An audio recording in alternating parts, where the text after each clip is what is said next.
Hello Roos fans and footy fans in general this Friday afternoon, wherever you're tuning in through nmfc.com.au.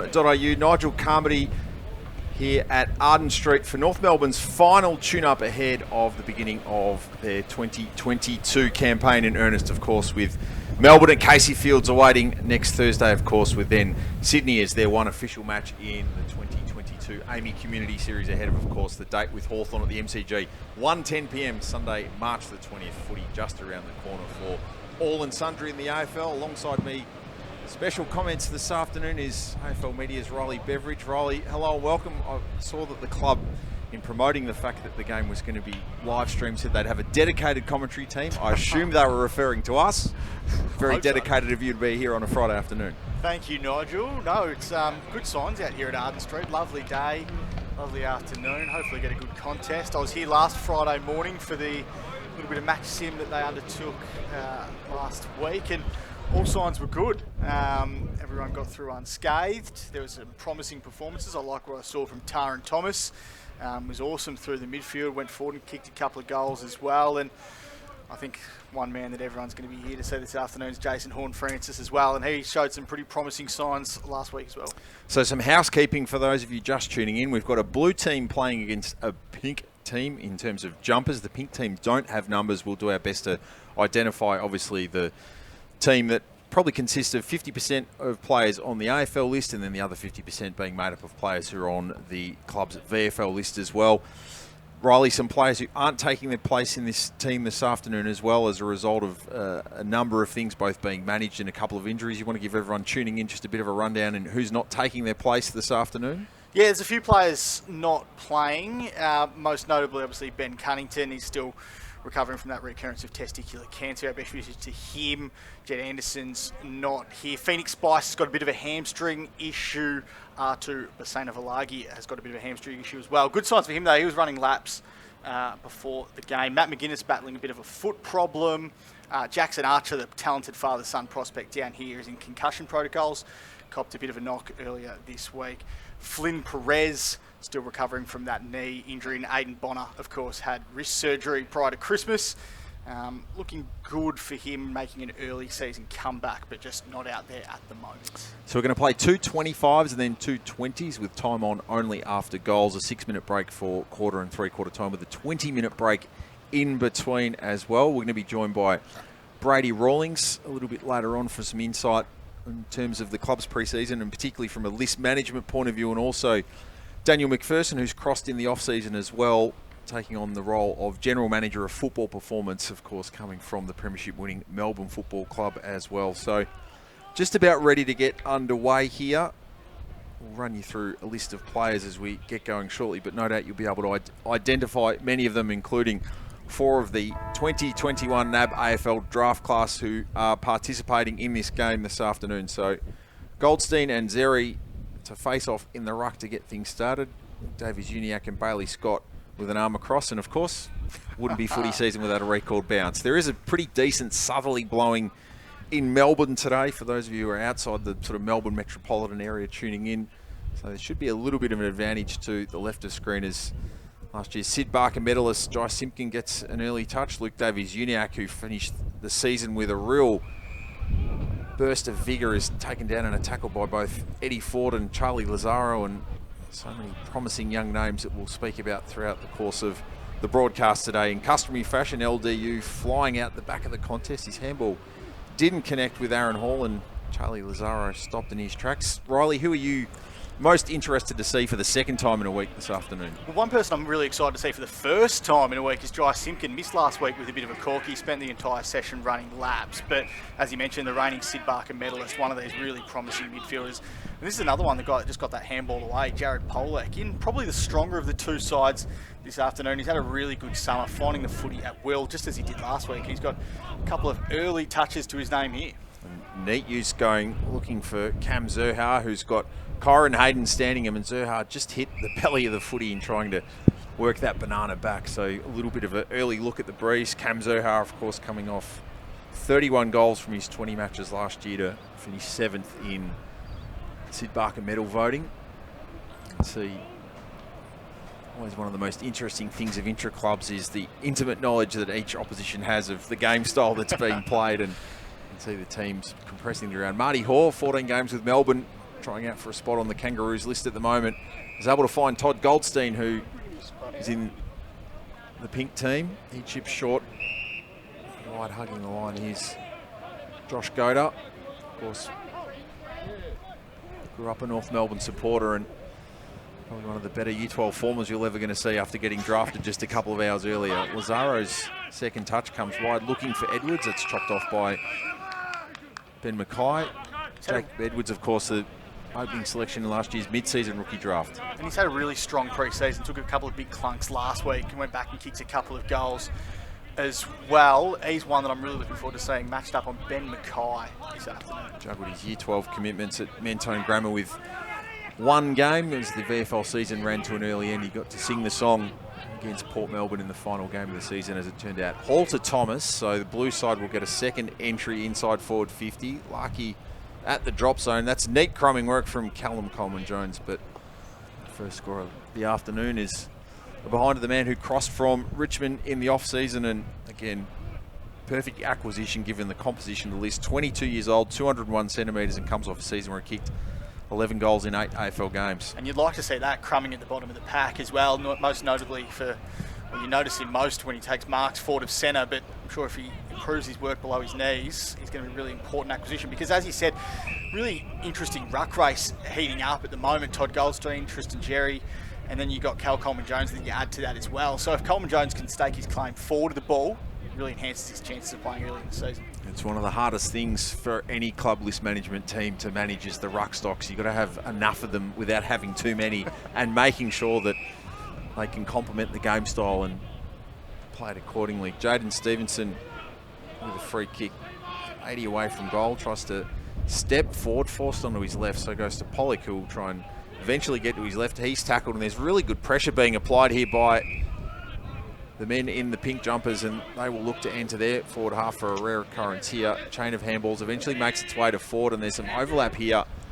Chip will come short. Hall will go the fist, and Edwards had a little look over the shoulder just to see if the contact was coming, and still had strong enough hands. That's Charlie Comben, sorry. Strong enough hands to take the mark, and finds himself 80 away from goal, queuing for a lead.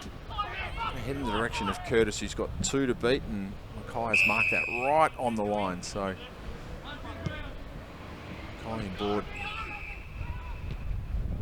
Davies Uniacke to Zeeble, appointed captain for a 6th consecutive season, staring down on 250 games for North Melbourne. Davies Uniacke is just cruising around Arden Street at the moment. Hall similar, but that kick's a little bit sloppy. Young made sense of it. Zeeble held his width and just chips for Hall, and ball movement's been pretty neat so far from the side in blue. First time we've seen play head to the outer side thus far, as Stevenson's kick is wide and misses Jack Marnie. Best game came with 2 majors in the round 8 contest against the Pies last year. A couple of veterans getting involved there in Aaron Hall and Jack Zeeble. Interested to see how this half-back line looks across the course of the year, because I'm sure North Melbourne are really keen to get games into Josh Goda and Miller Bergman, a couple of their draftees from last year. Josh Goda in particular has had a really strong pre-season, and I spoke to David Noble a couple of weeks ago, and he referenced him as being one of the standouts this summer. So he's one to watch this afternoon, and I'm sure he's one to watch as the season kicks into gear. Scott, Phillips, Edward, Lazaro, and then it was Bergman kicking, but Mackay was patrolling 40 away from goal, and kick didn't do any favours originally for the intended target of Comben. Turnover in the front half here for the side in pink. Eddie Ford to pull the trigger on a shot on goal, and that is going to bounce on its point. It was left originally by Comben, but it works its way through, and Eddie Ford made really good progression last year, Riley, from doing a couple of games early in the season as part of Sevens VFL coverage. You would have thought he was perhaps, for mine, the furthest off of any of North Melbourne's draft class of 2020. Finished the season playing 5 AFL games in the end, including, of course, those 2 majors in the match against the Swans in round 22. I love his tenacity. You'll see him lay a heavy tackle here. He's one of those players that just loves the contest, loves the physicality of the contest. He's got good goal smarts then, as you can see. So I'm not sure if that kick was meant for goal or whether it was a centering ball to Charlie Comben, but his ability to just get on the end of it here and drill it from 50 metres. Really goes to show that he's got poise that adds to that physicality that we talked about. And Harry Jones, last year's John Law medalist in the VFL, comes in for his first interaction, matching up against Hugh Greenwood, who applies the tackle on Charlie Lazaro. Wasn't that one of the more audacious moves, right from the Ron Joseph early 70s playbook in terms of North Melbourne recruiting, grabbing Hugh Greenwood when the door was prized open. Scott couldn't get an effective touch.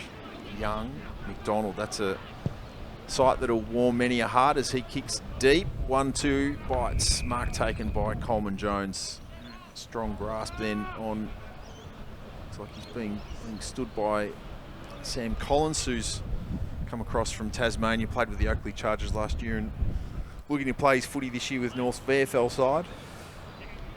Coleman Jones' ability to go forward is going to be crucial. We've already referenced this afternoon, but I mean, I think he kicked 4 in a game last year, might have been against Gold Coast under the roof at Marvel Stadium. So his ability to go forward, impact on the scoreboard, that's going to be crucial. And as he winds up here and just misses left, but you've got to like the signs. He's already gathered one below his knees on ground level, and he's taken a really strong contested mark. So keep watching for him. I'm sure he'll get his run through the ruck at some stage this afternoon, but his ability to go forward is going to be key.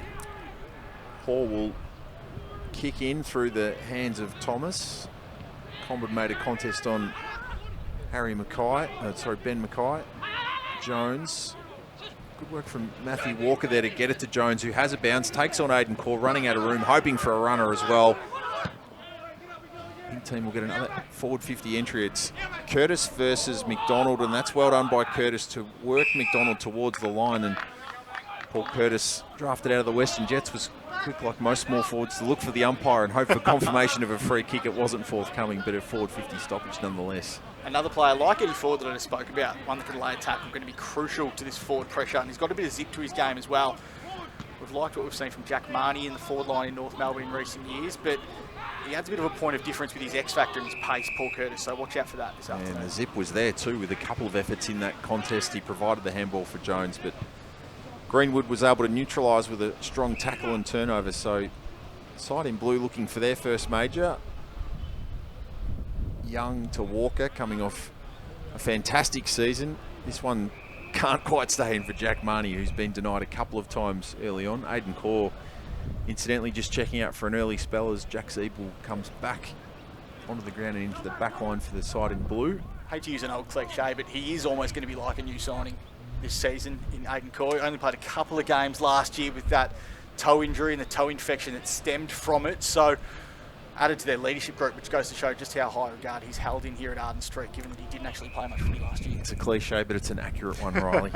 Don't forget, everybody, opening quarter being brought to you with thanks to Mazda, our major sponsor. Head to nmfc.com.au/Mazda member offer for your 2022 member offer. What an incredible supporter of the club they've been over 20 plus years now. Walker inboard, low, just the required distance. No, it wasn't. Measuring tape was out on Aaron Hall, so he's going to retreat. And Ziebel's the closest man to the goal they defend. Just swayed on the breeze for Pollock, who chips for McDonald and keeps her running. It's good signs early from Jared Pollock. Goes looking again for the tall timber. It carries everyone. The pack collapsed and the free kick will head the way of Team Blue, and it looks to be Nick Larkey who might have the winning lottery ticket. And what a wonderful rise it's been for Nick Larkey from Frosty Miller medalist into the VFL into North Melbourne's leadership group for this season.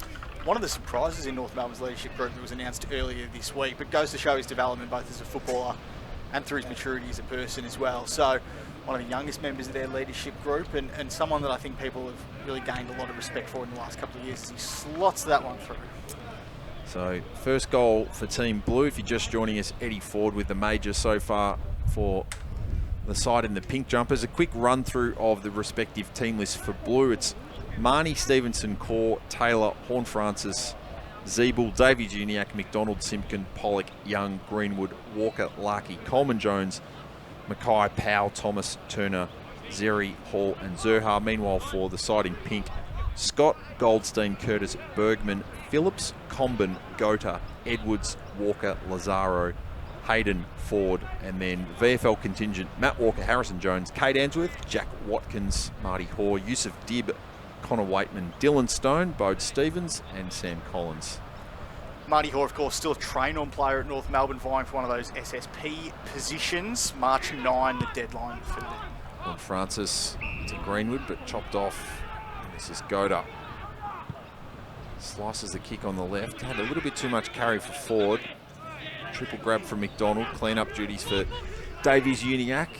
Driving the legs out of the traffic was Greenwood, and he's able to hit up Stevenson, who's got Pollock patrolling this broadcast side of the ground. Decides to really try and test himself on the breeze with the left, but not able to carry the distance or the accuracy required. But it's a small sample so far, Riley. We're just through 10 3/4 minutes of this game, but everything that made Jared Pollock pick 5 in the 2010 National Draft and has taken him to 146 games so far on show. Really consistent player if he can get a good run of form under his belt. So I don't think anyone would have expected him to make this impact that he has over the summer. Obviously didn't play a lot of senior footy last year, but the way he's attacked the summer with a real urgency, and I think that's what's seen him start in what is probably the stronger of these two North Melbourne sides this afternoon, and what has him looking like he's aiming for a round 1 spot. Charlie Lazaro almost ran into the traffic there from the side door. It was Larky who put some on him afterwards. Nice lift as well. Mark to Ford. Quick to reference and hand it off to Paddy Walker. Blue team with the numbers here. Turner, his tumbling ball should favour Taylor, who can clutch it on his chest. He's driven to the ground immediately by Answorth. Bergman trying to extract it but not able to. So I'm sure many a North fan getting their first look at not just Jason Horne-Francis, but Paul Curtis Miller, Bergman and Josh Goda, 4 of last year's draftees who are going to press their claims this afternoon. Young for Simpkin. Hall stacking it up early. Simpkin to Zeeble. Goldstein not quite able to run him down. Jack's kick goes the length of the square. Fist from Bergman was clever there not to infringe on Davies Uniacke. A couple of Dandenong Stingrays products going head to head.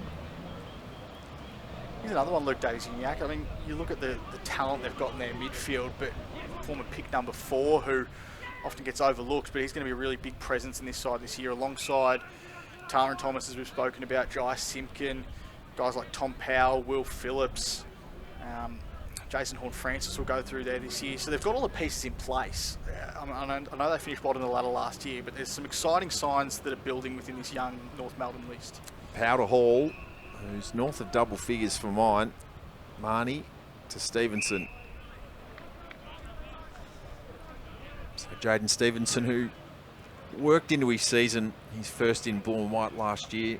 3 goals against Carlton, the best of his 2022, that yielded 19 games and 17 goals. Of course, well publicised X Games injury over the season, but based on his movement and pre-season so far, looks like he's getting more than the required load in to make a run towards the 2 trial matches to come and the pre-season. He has a goal, 2 goals to the blue side now. So Stevenson's major goes alongside that of Nick Larkey. Such an electric player. That's where I like seeing him play his best footy, forward of centre. I know he wanted to go through the midfield, and he did go through the midfield at times last year, but you look at the most influential players in the competition at the moment, and they're those ones that can win their own footy in the midfield, but then drift forward and impact on the scoreboard. North's got a lot of them now. I mean, you look at guys like Jason Horne-Francis, Taran Thomas, Jaden Stevens, one of them. So he should be setting himself a target of 20, 30 goals this year. I think he can do that on a consistent basis. If he can add that to his 20 touches a game, or even if it's high teens, then he could become a really influential player in this North Melbourne side. See the graphic in the bottom left of your screen there, getting around the club's AFLW program, doing fantastic work at the moment under coach Darren Crocker. They head to North Hobart Oval on Sunday to face Collingwood in a crucial match. As Eddie Ford's got on the end of a really neat kick there from Curtis, and try and kick his second of the afternoon so far. Exciting duo in the forward line. I mean, we spoke about their need for speed in the forward 50 and their ability to apply forward pressure. There's definitely 2 of them, and if Eddie Ford can kick a couple of goals this afternoon, might just be a name that pops into David Noble's mind heading into round 1. Someone who can apply that forward pressure, lock the ball in, for the bigger guys like Nick Larkey, Cal Coleman-Jones, Charlie Comben, Todd Goldstein and those types. Well, he fits the brief of those powerful forward mids. Talking about Jaden Stevenson just a minute ago, as Ford's kick is across the face and won't actually register a score. There's been a free kick paid. It will go the way of Ben Mackay, who hooks up again with Jack Siebel. Good to see plenty of fans enjoying perhaps what's been the most comfortable day of 2022 weather-wise in Melbourne. Afternoon sun's broken through after a bit of a misty, cloudy day. It's perfect conditions for players and spectators alike here at Arden Street, as McDonald was on the end of the Simpkin hand pass. It's turned over through the tackle. Jones had it stolen by Greenwood, who dabs neatly on the left to Horne-Francis, who could have almost kept running to goal. He probably only had Hayden in his way. So last year's #1 pick in the NAB AFL draft will go back and try and kick his first of the afternoon. And I think it'd have to be the highest rating Sandful game ever watched on 7+ when we're all ticking through the hours to AFL Grand Final day the next day. The Sandful, in their wisdom, took advantage of the window, decided to put the preliminary final on the Friday night stage, and I think particularly most people connected with North, but anyone who had an interest in the draft last year tuned in for that preliminary final between South Adelaide and Glenelg. And if you're, apart from the fact that Jason's missed the shot for goal there, Riley, once you clicked your television off and went to bed last night after the display we saw, there was little doubting he was the #1 elect. Yeah, 24 touches, 11 clearances, 3 goals, 3. I think a couple of them hit the post, so he could have ended up with 5 or 6 that afternoon.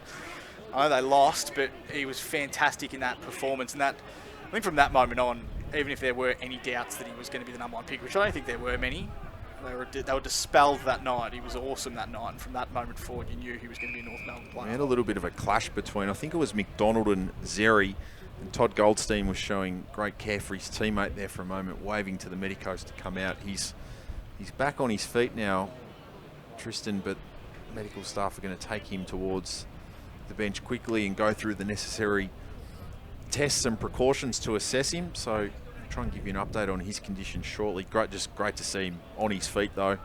Meanwhile, Jack Marnie has the shot at goal, and that's got really good carry on the kick. Little doubting that from Jack Marnie, who kicks his first. So goals to Stevenson, Larkey, and now Jack Marnie so far for the side in the blue strip. Pink team with 1 major so far through Eddie Ford. Don't forget, 1300 Kangas. That's 1300 Kangas. 1300 526 427 to become a member as we target 50,000 in 2022, or head to membership.nmfc.com.au, of course. Membership, the lifeblood of the footy club. And of course, for those of you tuning into the live stream this afternoon, from what you've seen in the first 16.5 minutes, you should be becoming a member if you aren't already. A lot to look forward to, not only with the round 1 clash against the Hawks, but first home game of the season will come Sunday, March 27, hosting West Coast at Marvel Stadium. Jones to Goldstein to Phillips. Fist from Walker Josh on Walker Matt. Jones extracts to the outside, and the rundown tackle from Marnie, just able to turn his opponent enough to allow Taylor to kick forward. Hayden shows Greenwood a clean pair of heels, tries to cut the kick for Lazaro. Marnie missed Greenwood. Hayden sandwiched now, extracted it well. Goldstein to the outside, and side in blue, pink, sorry, will go forward now through Dylan Stone. His kick's a little bit shallow though, and Ben Mackay is another who's looking very much of his 2021 self right now from what we've seen in the opening quarter. Darren Thomas at full stretch. Another one who fits that brief of good size. Anywhere in the front half, he can be a dangerous proposition. Taron Thomas is probably the one I'm most excited about of any player on this North Melbourne list. Just some of the stuff he did last year when he was able to win more of the footy late in the season but still impact on the scoreboard. I think he's almost the highest ceiling player at this football club at the moment. Horne-Francis' kick was to the advantage in the end of Harry Jones, who decides to switch play. Pollock was awake to it. Horse surrounded by a couple. Pollock puts it in reverse, as does Turner. Trying to step Matthew Walker against the line. It's tight here for the side in blue, but Zurhar did well. Luke McDonald gets the kick forward. It smashed into the face of Larky. Phillips under pressure through Horne-Francis, and they're out of jail here. Perhaps only momentarily, the pink side. Look to work it outer, and they've done it well.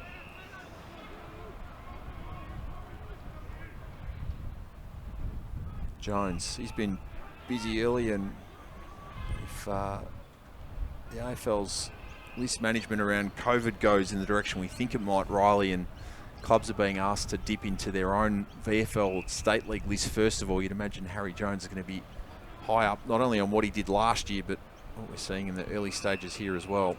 It's made intra-club games all the more interesting this summer, hasn't it? I mean, there's VFL top-up players, there's a handful of them here today, but around the competition that are sensing their opportunity to potentially get themselves on an AFL list at some stage this year, given the situation that might unfold. Thomas goes back to Josh Walker. Powell.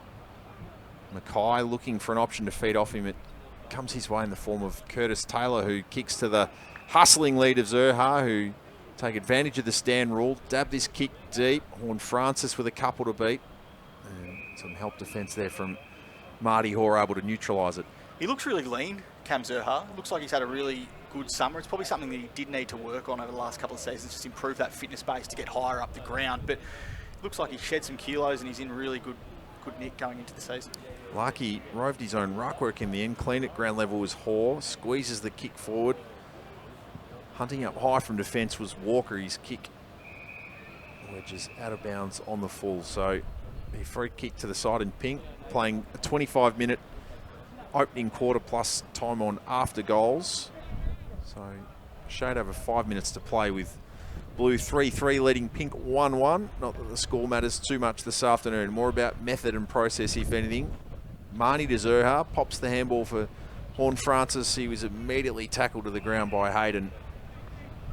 Matchup of two very powerful players. The team in the blue jumpers will have ball thrown up just adjacent to their goal.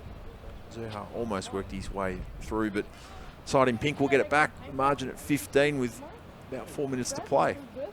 Much different to what you saw in the game last Friday, Riley?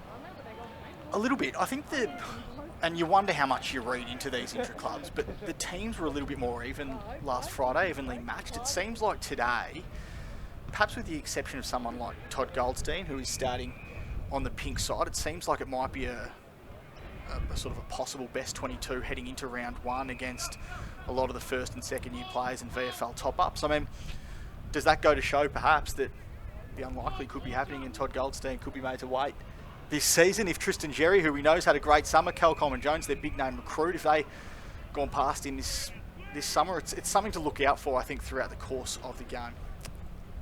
Thomas to Taylor in the 1-2. They slide it forward. Marnie and Zurhaar have got to the back. They can almost raffle this. Zurhaar goes underground and bounces it home ever so casually, but so skillfully. So Cam Zurhaar with a major now 4 heading towards quarter time for the side in blue as Aaron Hall, after treatment for leather poisoning, checks back into the game for the side in blue. Joshua Walker's going to have a spell.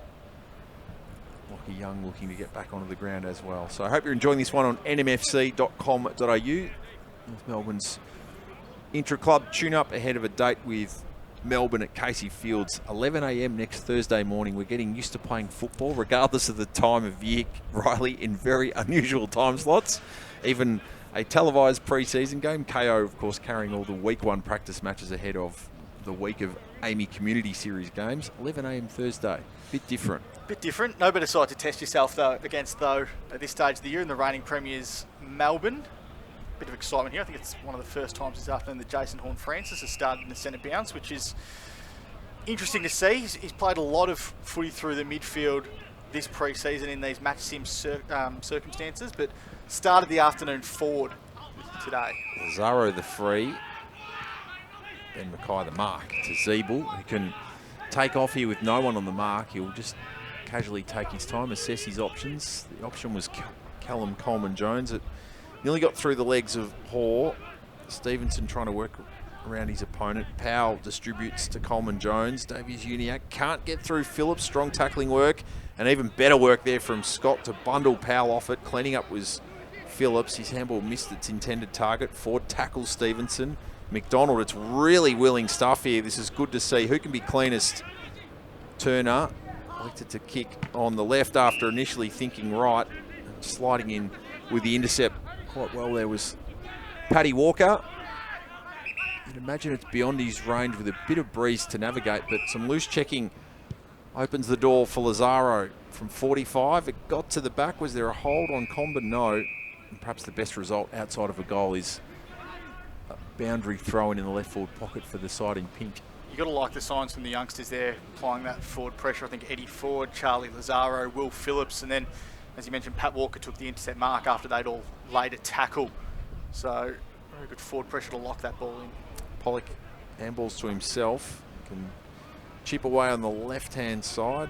Ball bounce on its point through Collins. Chance here for Stone for the pink side. Puts the don't argue on Powell. Off to Goda. Can he connect?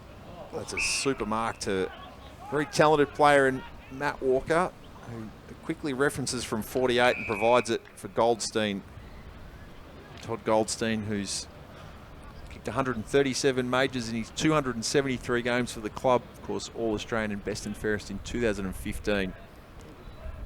Turns 34 at the start of July. What an incredible career he's had after being picked up with the 37th selection in the 2006 draft, and he can dab one home.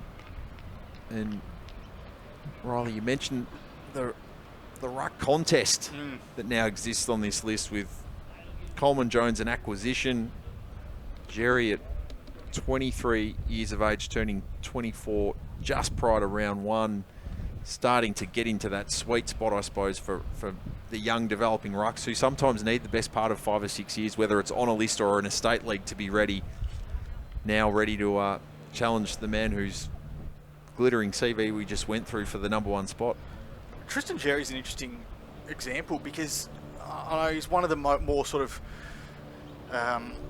watched players going into the last days of last year's trade period. Obviously requested a move to St Kilda, but North Melbourne were desperate to keep him. I think this summer's proved exactly why, because he's mobile, he can go forward, he can impact on the scoreboard, he's a big body. He had a couple of games in the VFL last year where he had 30 plus touches as well, so he's shown he can win the ball on ground level. So they've got 3 really good ruckmen at the club at the moment, 2 of them on the younger side. Todd Goldstein maybe on the back 9 of his career, but it gives David Noble plenty of options. And then, of course, as we've mentioned before, Jacob Edwards, another one who I'm sure in 5-10 years' time they might hope will be able to enter that race as well. Well, he was 6th in the VFL, played 6 of a possible 10 games in the VFL last year and finished 2nd in the best and fairest, 1 vote behind Harry Jones. He was a dominant player in his time in the VFL last year, and not surprisingly, he earned 8 of his 12 AFL games last year as well. So there's quarter time, North Melbourne's final internal hit out ahead of the beginning of their practice match preparation against Melbourne and Sydney ahead of round 1 against Hawthorn. I hope you're enjoying this one on nmfc.com.au. Scoreboard for those playing along at home: blue 4-4, pink 2-1. Goal kickers Marnie, Stevenson, Larkey and Zerha for the side in blue. Todd Goldstein and Eddie Ford for the side in pink. Thanks to Mazda, we'll take a break and be back with the second quarter very, very shortly.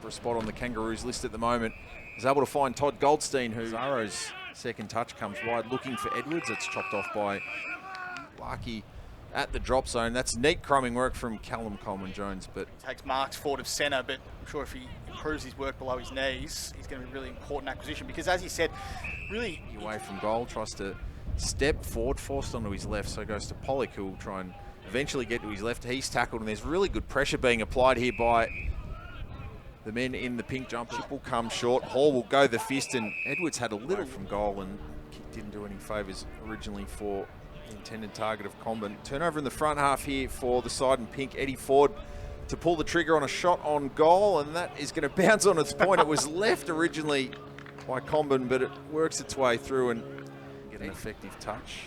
Young, McDonald, that's a sight that'll warm many a heart as he kicks deep. 1-2 bites. Mark taken by Coleman. An effective touch.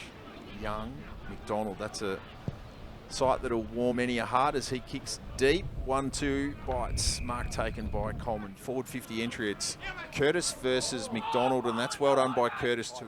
He's held in here at Arden Street, given that he didn't actually play much footy last year. It's a cliche, but it's an accurate. Their leadership group, and someone that I think people have really gained a lot of respect for in the last couple of years. He's vying for one of those SSP positions. March 9, the deadline. Vying for one of those SSP positions. March 9, the deadline. The side door, it was Larky who put some on him afterwards. Nice lift as well. Coach Darren Crocker, they head to North Hobart Oval on Sunday to face Collingwood in a crucial match. As Eddie Ford's got on the end of a really neat players and spectators alike here at Arden Street as McDonald was on the end of the Simpkin hand pass through the tackle. Jones had it stolen by Greenwood, who dabs neatly on the left to Horne-Francis, who could have almost kept running to goal. He probably only had Hayden in his 6 that afternoon. I know they lost, but he was fantastic in that performance. And that, I think from that moment on, even if there were any... Great to see him on his feet, though. Meanwhile, Jack Marnie has the shot at goal, and that's got really good carry on the kick. Little doubting that from Jack Marnie, who kicks. But still impact on the scoreboard. I think he's almost the highest ceiling player at this football club at the moment. This season, if Tristan Jerry, who we know has had a great summer, Cal Coleman Jones, their big name recruit, if they at the course of the game. Thomas to Taylor in the 1-2. They slide it forward. Marnie and Zurhar have got to the back. They can almost raffle this. Zurhar goes underground and bounces it home ever so casually. But the legs of Hoare. Stevenson trying to work around his opponent. Powell distributes to Coleman Jones. Davies Uniac can't get through Phillips. Strong tackling work. And even better work there from Scott to bundle off it. Cleaning up was Phillips. His handball missed its intended target. Ford tackles Stevenson. McDonald, it's really willing stuff here. This is good to see. Who can be cleanest? Turner elected to kick on the left up. Off to Goda. Can he connect? That's a super mark after being picked up with the 37th selection in the 2006 draft. And he can dab one home. And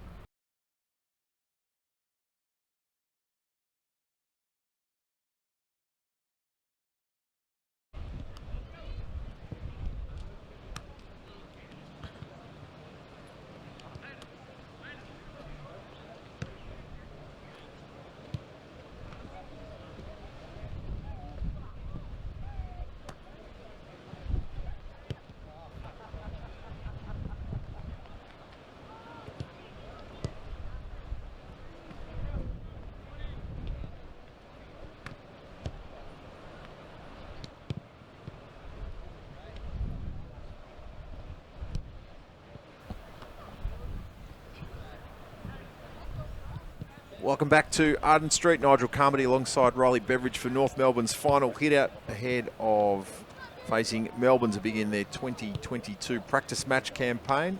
Blue 4-4, pink 2-1, if it really matters. Second term being brought to you by AIA, the Health, Life and Wellbeing partner of the North Melbourne Football Club. Sign up as a Kangaroos member and redeem your offer for 9 weeks free health insurance with AIA at aia.com.au. Club's General Manager of Football Talent, Brady Rawlings, has been good enough to join us. Brades, thanks for your time. What did you make of the first quarter? Yeah, g'day, Nigel. Yeah, it was some good viewing out there. It's just this time of year, it's great to see once you get to games, and we're only a week out from playing real competition. So the boys have had a big pre-season, and yeah, just good to see them out there competing against each other. We're going to hopefully chat to Daniel McPherson in the third quarter. There's been a raft of changes on and off the field in the off-season. That's also included some changes in the football department as well. Tell us about the adjustments to the footy department and particularly what you're overseeing now from a list and talent point of view. Yeah, you're right. There's been a lot of change, especially in the high performance area, but we also made a change in that GM space, and Frosty comes in with a wealth of experience from Melbourne in a footy operations role. So yeah, we're splitting the role. He's performance based, and I'm more off field with the talent. So my role is more around the contracting of players, strategy around our list, and overseeing the recruitment from a draft, from a pro scouting, and we've got some futures scout in our team as well that I oversee. So yeah, I'm more the talent and Frosty's operational side. Brady, we know what myself and Nigel, we look out for, and fans look out for in these type of circumstances when there's intra-clubs about 3 or 4 weeks out from the season? In your position, what are you most looking out for? Yeah, it's obviously the coaches are starting to work towards their round 1 team, so that's their focus. I'm a little bit more around guys coming through in the pink team, maybe a couple of fringe spots in the blue as well, and just seeing where we settle into round 1 in that space. Obviously, there's always players coming out of contract, and even players that are in contract you might want to lock away for a little bit longer. So, like that man. yeah, he is one. Cam's obviously out of contract this year, and we're in chats with his management now. So, yeah, that type of thing with players coming out of contract, you just want to make sure you've got all the evidence you need before you go and start speaking to their management. Don't adjust the colour balance on your computer screen or phone or however you're watching this game. Tristan Xerri copped a knock in the first quarter. He was on the blue side originally. He's come off the ground. We'll wait for an update on whether he checks back in. But Todd Goldstein now wearing a blue jumper, and Callum Coleman-Jones, right on cue, presenting to that footy, is now wearing the pink strip. Simpkin goes on the left foot and is able to hit up Nick Larkey on the chest. And Braid's great reward, but what development curve Nick Larkey's been on to go from being a late pick in the draft a couple of years ago to now being part of the club's leadership group. Yeah, it's been a massive rise. He's obviously a great pick from back years ago when the guys took him in the 70s, and the same year was Cam as a rookie and Jai Simpkin in the first round. So it's looking like a pretty good off-season that year. But yeah, Larks he's been terrific. Obviously last year going in as the main key forward with the Ben Brown trade, and he took it all on. He worked incredibly hard all off-season and played every game for us last year as that key focal point. And I think he ended up with 42. So, and now to see him in the leadership group's a credit to him. He's got some real influence around the group. And with a young forward line, it's really important to have that leadership up in this forward line. So him and Cam being the most experienced players in our forward line at the moment. Pink team not quite able to extract it from Jack Marnie. Shot a goal. Greenwood tackling Kate Answorth. So we've got a repeat stoppage inside the first couple of minutes. Marnie couldn't glove it. Goda on as far as Simpkin. Zeebull. You can see the eyes light up for a shot at goal there for the skipper, but the ball will be advantage Pink, and Bailey Scott knows it too. He'll take off. No one inside forward 50 as yet as he kicks this ball. Little tick lead from Comben is rewarded with a mark, and now he needs to try and equalise the numbers in front of him, and this man's having a feast. I reckon halfback's just about the best spot to play in a intra-club game of any sort, and Ben Mackay able to take yet another intercept mark. Have you seen his pre-season, Braids? Yeah, he's been really good, Buckets. I reckon he's had 5 intercept marks already today. He's been a real standout down there. But yeah, he's one that obviously took his game to another level last year after probably been in and out for a fair few years. Really solidified himself when we're up in the hub in 2020, took his game to a new level in 2021, and we're hoping he does it again in 2022. We think he can be one of the best in the comp in his role. Simpkin tried to step Answorth. Davey Juniak left it for Hall. Goes back for Zeebull. Half volley pick up from LDU was clean to Taylor.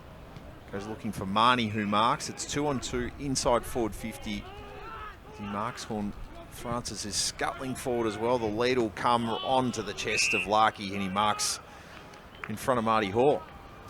Brady, I want to ask you about Cal Coleman-Jones. Obviously came to the club in the off-season, started this match forward of the ball, but whether it's by plan or necessity with Tristan Xerri going down, he's moved into the ruck. Where do you see him starting his North Melbourne career, and do you think he does emerge when Todd Goldstein gets to the end of his career as the side's next number 1 ruckman? Yeah, Rolly, I think he can really emerge, obviously, and take that number 1 spot in the ruck in the future. The beauty about Cal, we think he can fit in with any ruck combination at this stage, whether it be a 50-50 combination, whether you've got a number 1 ruck that's taken 80% and Cal takes 20. He's got that versatility to fit in with any ruck combination. which is really valuable. You've got some certain ruckmen that can only probably go 50% the ruck, some that can mainly forwards that can probably pinch hit for 20%. But with Cal, we feel like he's got that versatility to play with any combination. But in the future, we really see him as being playing a vital role for us in the ruck. So first goal of the second quarter to the side in blue. Nick Larkey becomes the first multiple goal kicker of the day to date. 5-5 plays 2-1 as we're through 4.5 minutes of the second quarter. Lazaro, tangle of legs with Powell. Simpkin clean and once again can find the exit to Goldstein, now wearing the blue jumper. Larkey versus Hoare, and Larkey just had the height and stretch advantage on Marty Hoare in the end, and so he'll get a look at a third of the afternoon. We referenced Marty Hoare then, obviously got a very tough job on Nick Larkey at the moment, Brady, but one of the train-on players at the club. How does that look? How is that shaping up ahead of the deadline on March 9? Yeah, obviously we've still got a couple of weeks up our sleeve. We've got the one list spot free at the moment, which we'll give to Tom Lynch. And Marty's been training on since prior to Christmas in the event that another spot shall open up. So, obviously not too sure where that's going to end up at this stage with our list spot and whether it is Marty or someone else. But he hasn't put a foot wrong all pre-season. This is probably not the greatest matchup for him with playing on our number one key forward. He's probably more suited to that third type and be able to mix and match on your mids that are forward or your sort of third tall type. So, but in intra-clubs, you find yourself on some bigger players, and we'll see how he goes on Larks for the rest of the day. But he's probably more suited to the Kamsa sort of type matchup. Strong mark to Goldstein, so repeat entry here for the side in blue. Larkey will split the pack with a fist. Scott wears the contact from Zerha. Jaden Stevenson's been able to, by the looks of it, get sufficient amount of work in Brady despite the injury.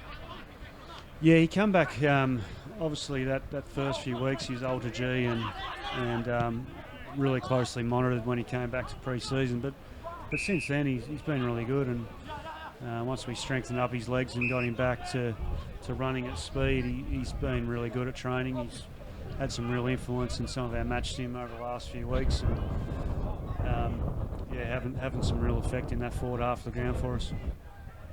Strong tackle applied by Kyron Hayden, who's another who's jumped from pink to blue. You had a trade period at quarter time here, Brady, with a few players swapping jumpers. Don't think you can swap future picks regarding an intra-club, though, that a player will then swap sides for next season. Not quite that complicated. Nonetheless, a free kick has gone the way of Matthew Walker, who kicked 9 from his 7 VFL games last year after coming off the Hawthorn AFL list after a couple of seasons there.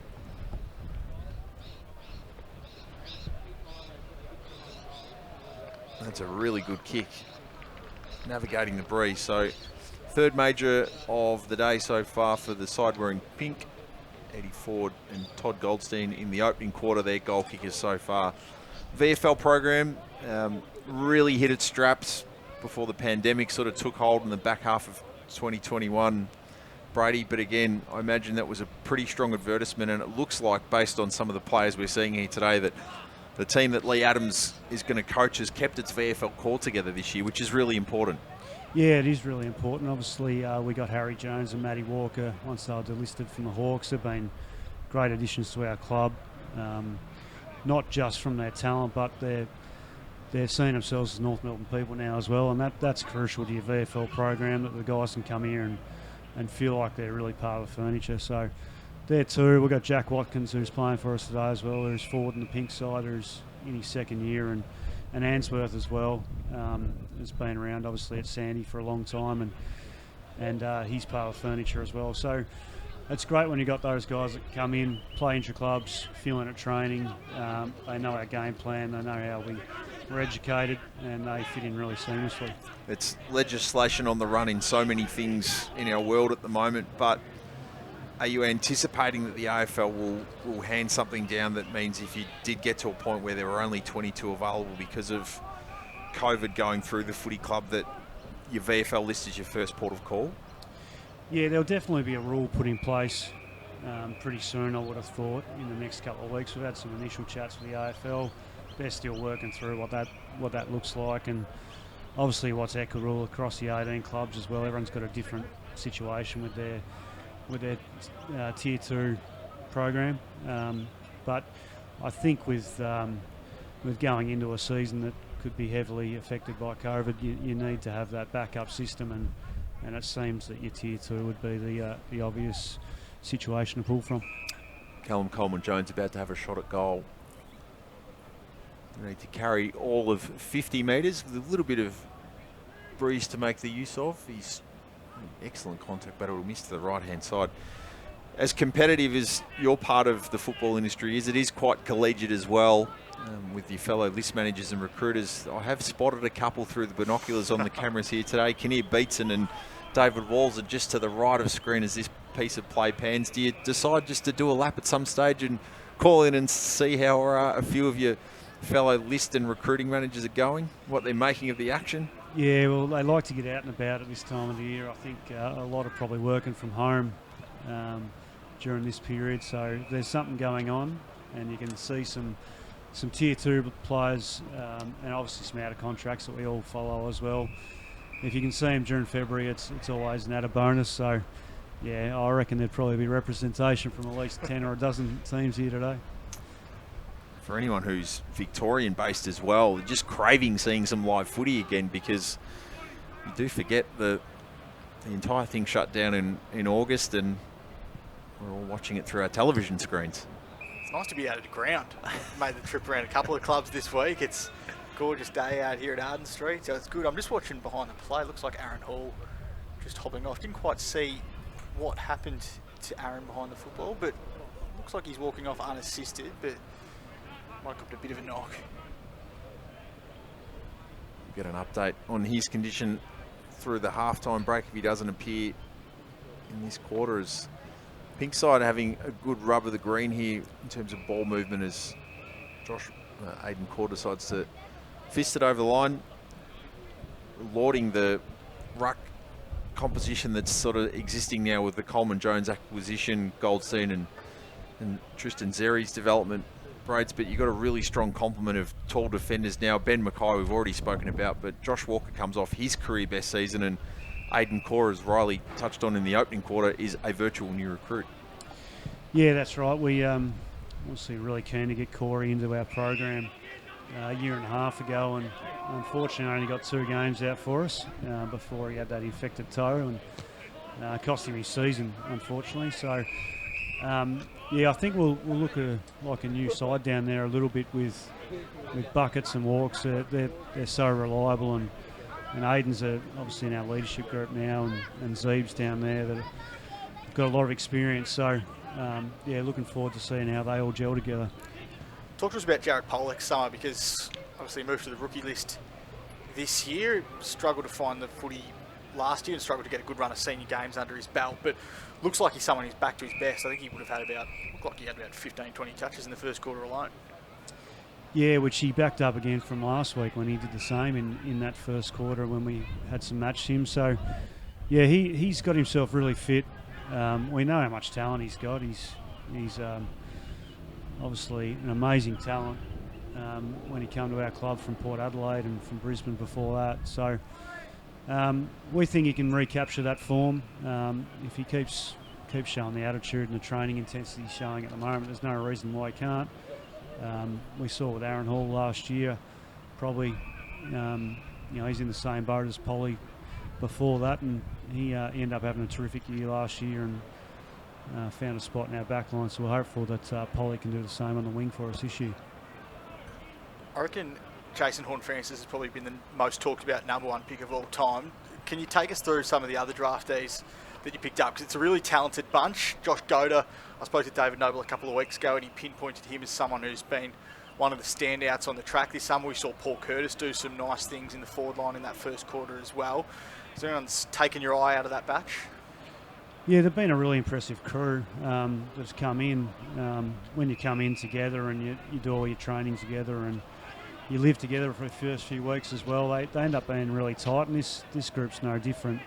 The the pleasing thing to hear is that they've picked all the game plan and the education from that side of thing. They've picked that up really quickly, so that's good to hear from our end as guys that bring in the talent. So their attitude and their training's been really good. Paul Curtis, I think's one that before the ball's shown that he might get a sniff at some stage this year from where we sit. We think he's adding some things for the ball that we probably haven't seen at our club for a while. But Goder and Bergman are just settling in down back, and Jacko Archer's not playing today after a bit of a knock last week. But he's certainly a young defender that's going to play a role for us at VFL this year, and he can play on certain types, which has been good to see. Bode Stevens popping the handball to Ainsworth to Goder, and they were nearly out. Young with the fist keeps it in the front half of Team Blue. On Curtis, can you give us a likeness against a player on another list at the moment you think he compares to, and what has he brought in that front half that you were just alluding to? Yeah, he certainly brings some pressure skills, Nige. We saw it at the Western Jets, but probably the repeat efforts was the thing that he needs to work on a bit more. And now he's fitter, and we've seen a bit more strength to hold on to the tackles too in one pre-season. That pressure's been really good. But he's good overhead. He gets the good spots, follow the ball, and when he's got the ball in hand and entering forward 50, he can really make something happen. So he's got a bit of X factor about him, this boy. And as I said, we probably haven't had it at AFL level for a few years. Taran Thomas is obviously one that's played down there a bit, but he's obviously playing a bit more midfield these days. But yeah, Paul's got that X factor for the footy that can just make something out of nothing. Speaking of making something out of nothing, JHF with the fend off, and then Zurhar with the goal. He's got two. Nick Larkey's got a couple. It's 6-5 to 3-2, and what's been a pretty competitive hit out. We're through 14 minutes of the second quarter of North Melbourne's Intra-club, ahead of facing Melbourne at Casey Fields next Thursday to begin their Inter-club games. Of course, this second quarter brought to you by AIA, the health and life and wellbeing partner of the North Melbourne Kangaroos. Sign up as a North member and redeem your offer for 9 weeks of free health insurance with AIA. Head to aia.com.au. Of course, don't forget, from a membership point of view, 1300 Kangas, that's 1300 526 427 to get involved, or head to membership.nmfc.com.au as the club tries to chase down the target of 50,000 members for season 2022. And why wouldn't you when you've got a forward like Nick Larkey to go and watch at the footy every single week? He marks and try and kick his third of the afternoon so far.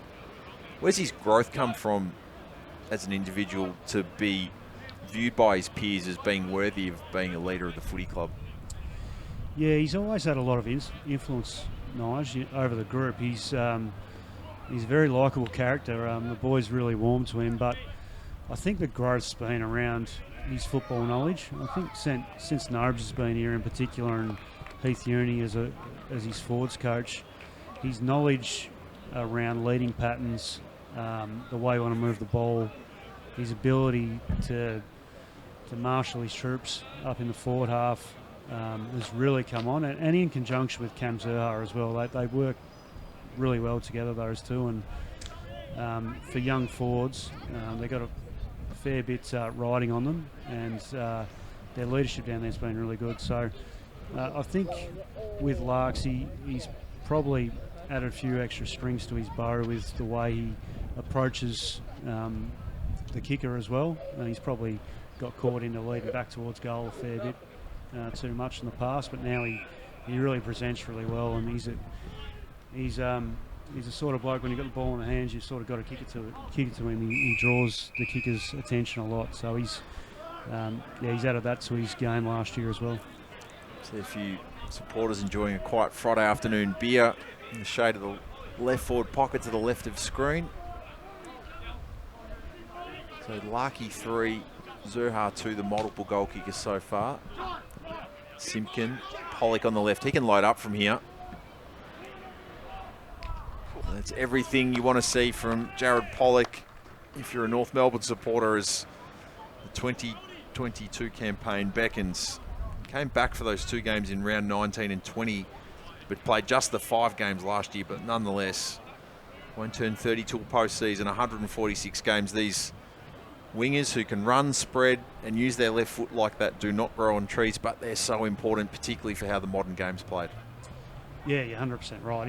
He could be so influential for us, Jared, if he keeps up this training intensity and attitude, as I spoke about before. So not many people can do what he just did, off a couple of steps outside 50 and put it through into the wind. So, if he keeps up this form, obviously he's going to be in around one side. So ball's in his court. So Simpkin on the overlap to Taylor, now to Zurhaar.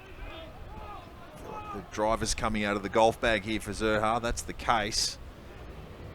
Rightly heads to Larky, but you see the best of Marty Hall there with that kick hanging. He was able to use the arm to elevate, close down the best part of 10 centimetres. He's spotting Nick Larky and see it out of bounds. So throw in. We're playing a 25-minute quarter plus a little bit of time on for goals. Phillips slides through and gives off to Scott. Chain of handballs. See Stevens elect to have a bounce, and he's got a cavalry of pink around him.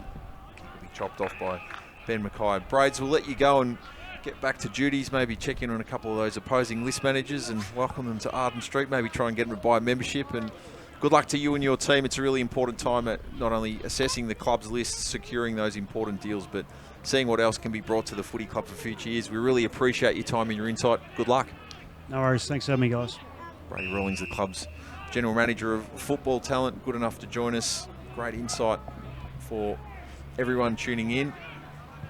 As mentioned, we'll hear from Daniel McPherson, new general manager of football performance during the second half of the game, is Eddie Ford, who kicked the first goal of this match. Kicks one. Jack Marnie heading to the bench.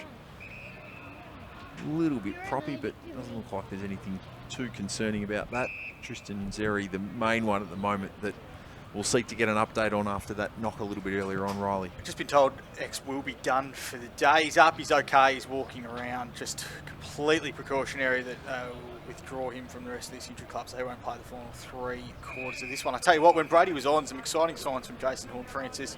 You mentioned the fend off and the little give out of congestion to Cam Zurhaar. He went through the middle, won a big clearance. I mean, he's going to be a player that comes in and impacts straight away from round 1. It's interesting making the comparison between him and Will Phillips the season before. Phillips had his entire draft year virtually wiped out by COVID, being a Victorian kid in 2020, whereas Jason Horne-Francis plays sample footy as he wins the ball there, plays sample footy, senior sample footy the whole year. Just his ability to take that experience on from last year and take it into the summer at an AFL club means he can probably hit the ground running a bit easier than Will Phillips did last year. And I think I spoke to David Noble a couple of weeks ago, and he did say you sort of have to adjust their expectations accordingly based on that. So I think they're really excited about the prospect of Horne-Francis coming straight into this team and playing round 1. And they were opposed to that contest there.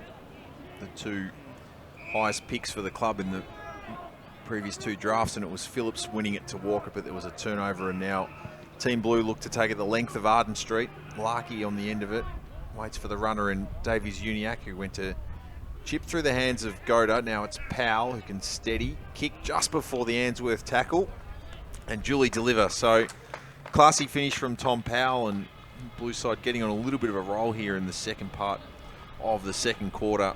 The club's best young player last season, set to turn 21 in between the Melbourne and Swans practice matches. Kicks his first, and we're almost at the 20-minute mark. It's 9-5 playing 3-2, so it's been 5 goals to 1 in the second quarter in favour of the Blue side, who admittedly have got a bit more of a stacked deck in terms of strength.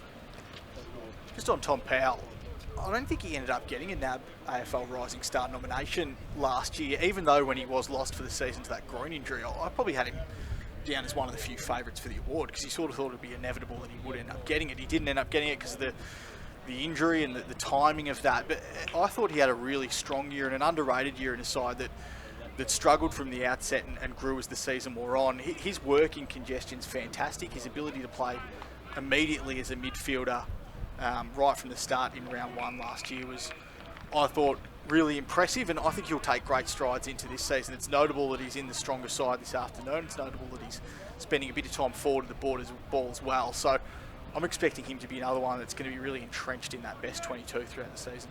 Some great scenes outside the fence a couple of minutes ago. A couple of young kids wearing number 6 blue and white jumpers.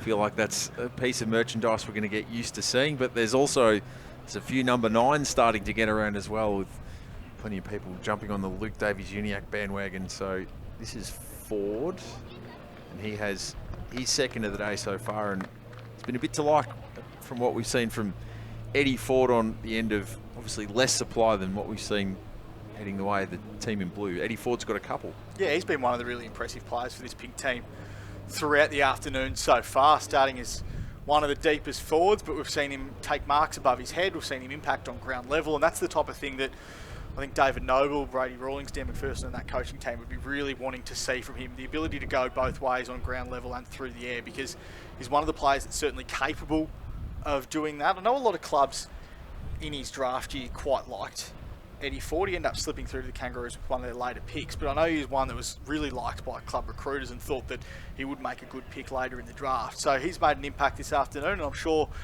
they'd want to see more of that throughout the year. I've just seen Aaron Hall come back onto the bench in his street clothes, not wearing the intra-club colours this afternoon, so it looks like he might be done for the day. We saw him cop a knock behind play earlier in the afternoon, limped off the ground. We'll have to get an update and see what the issue is there for Aaron Hall. Turner for Pollock. If you're just tuning in, perhaps having finished your work for the week, Jared Pollock's probably one of the major takeaways from what we've seen in the first half of this game so far, patrolling the wing, and he's impacted back, he's impacted through the midfield, and also really classy goal earlier in this quarter as Turner's kick. Zerha had the hands over the top of Bode Stevens. Marnie Powell went to handball initially, decided to kick and turns it over into the middle of the ground. Hayden versus Curtis. A bit of that speed and pizzazz that Brady Rawlings was referencing a few moments ago as Jack Watkins taking the ground. One of the club's VFL listed players in action this afternoon.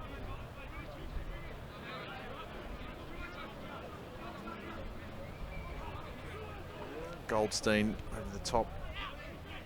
Distributing was Davies-Uniacke. Greenwood to Zerha, who can gallop away with a bounce on Stone, and the overlap's created now for Marnie, who's got Lucky leading towards him. The kick hung and Hall took full advantage, works it forward and found Edwards with the kick.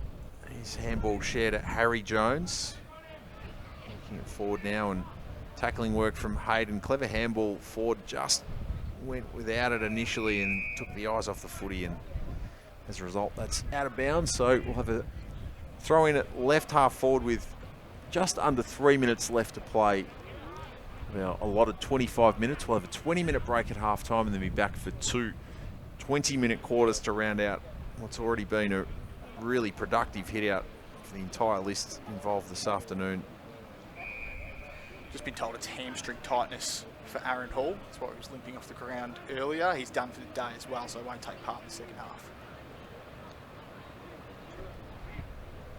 Pollock with the clearance, half volley ball from Marnie. Went through on Walker a third time, then almost dragged it in, but got one high in the process. How impressive has he been in this first half, Jack Marnie? I reckon this is probably, he'd be in the high teens for disposals. He's kicked a goal, he's got a goal to his name, he's been involved in a couple of others. He's been really lively, one of these really good players. Busy a couple of times as Jack Siebel landed heavily on his left arm there, but shakes it off without too many problems. Replay of the landing here. For the moment you were thinking, please no, do not be an AC or a shoulder, but the skipper looks okay.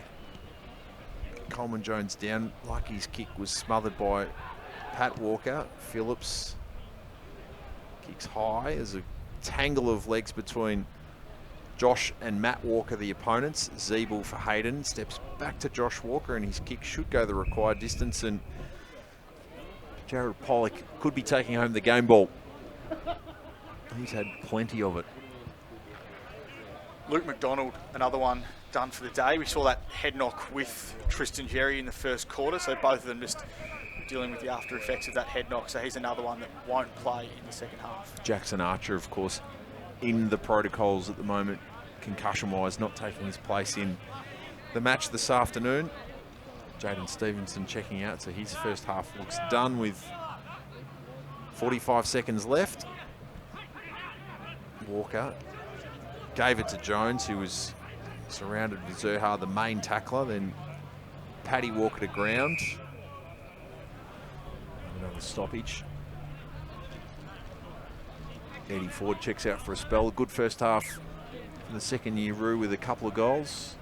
Davies Uniacke stands up in the tackle. Simpkin takes advantage of the line.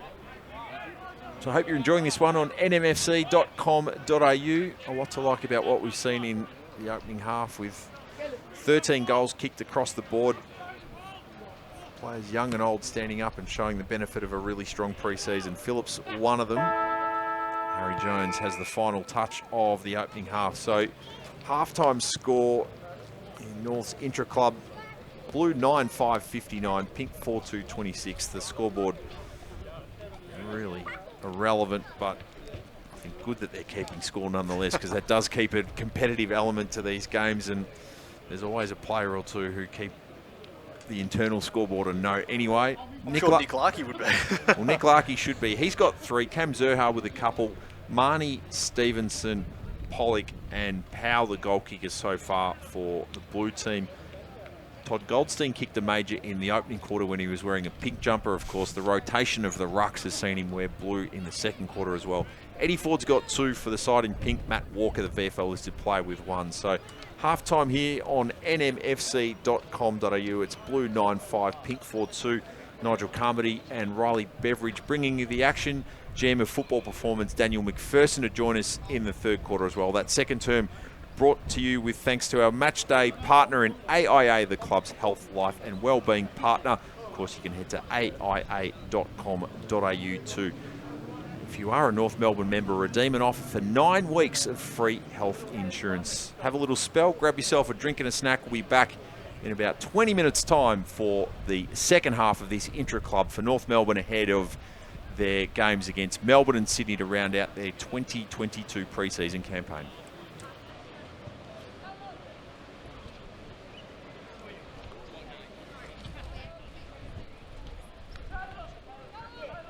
For a spot on the Kangaroos list at the moment, is able to find Todd Goldstein, who Zaro's second touch comes wide, looking for Edwards. It's chopped off by Larkey at the drop zone. That's neat crumbing work from Callum Coleman-Jones, but Takes marks forward of centre, but I'm sure if he improves his work below his knees, he's going to be a really important acquisition, because as you said, really away from goal, tries to step forward, forced onto his left, so goes to Pollock, who will try and eventually get to his left. He's tackled, and there's really good pressure being applied here by the men in the pink jumper. Chip will come short. Hall will go the fist, and Edwards had a little from goal and didn't do any favours originally for the intended target of Comben. Turnover in the front half here for the side in pink. Eddie Ford to pull the trigger on a shot on goal, and that is going to bounce on its point. It was left originally by Comben, but it works its way through and get an effective touch.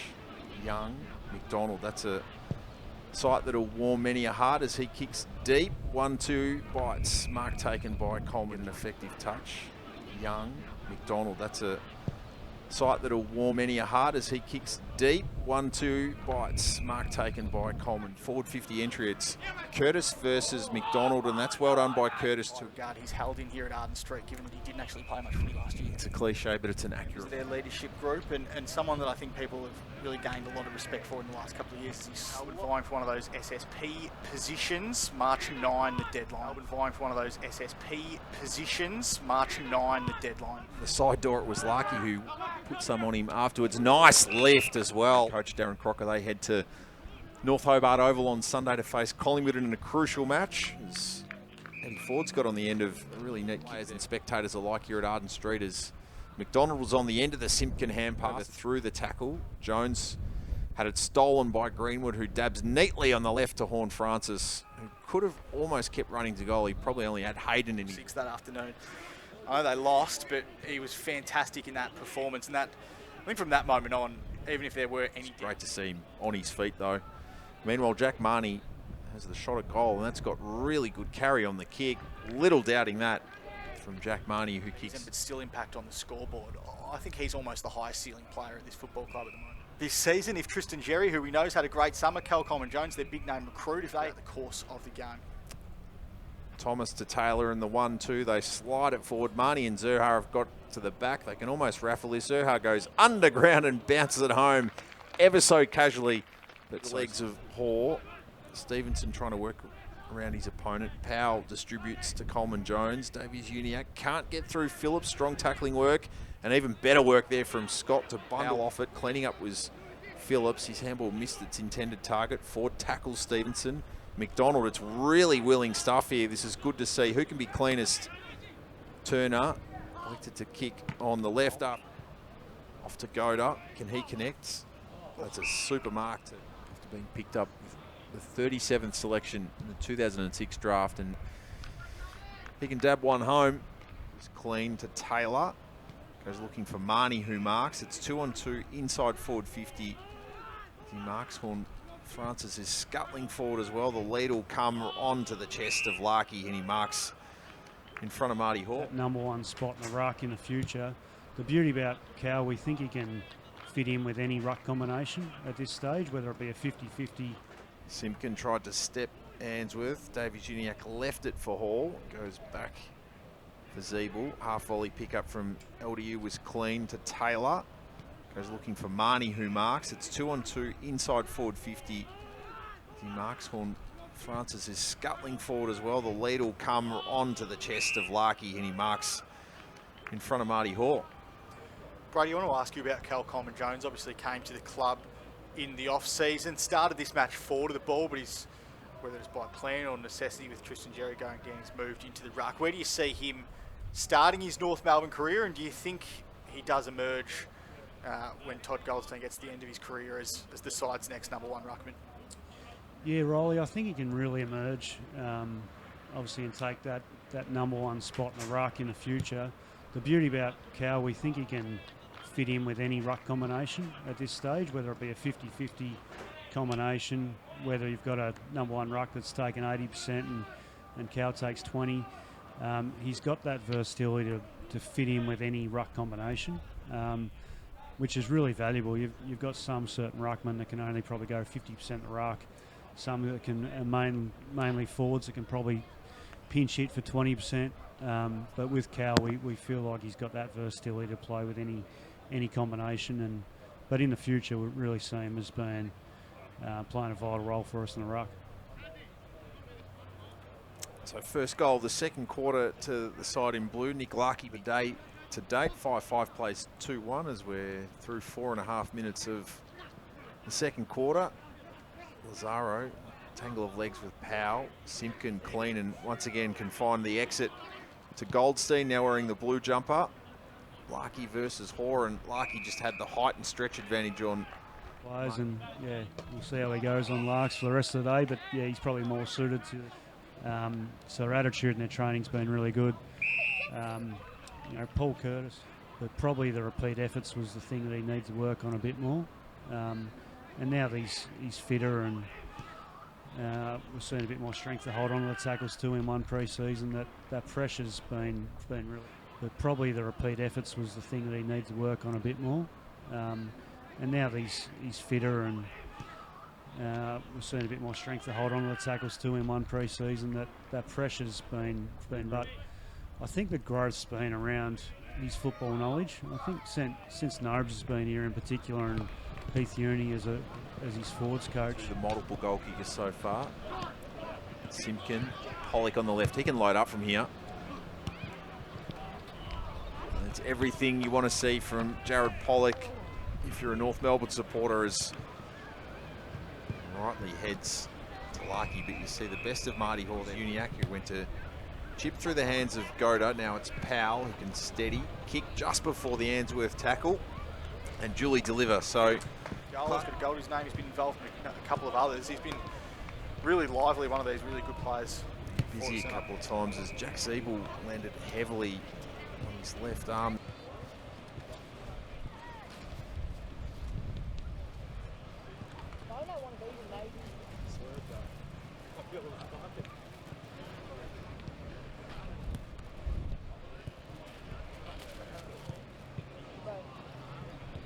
going through my head all day.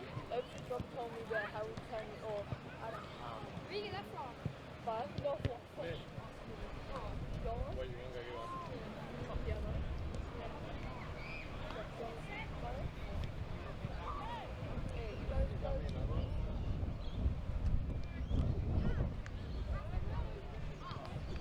I'm shouting you something. Yeah.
went to jump and grab it. I'm like, yeah, it's gonna be funny, and he's hanging off the ring.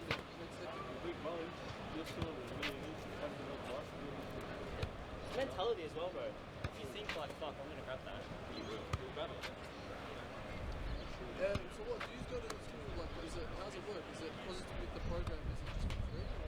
Yeah, so we basically just live there at the school. Oh, you just live in a life, bro. Other side of Australia. Yeah. Friday. It's like it, yeah. How old are you? I'm only just That's fun. Are you going down and stuff?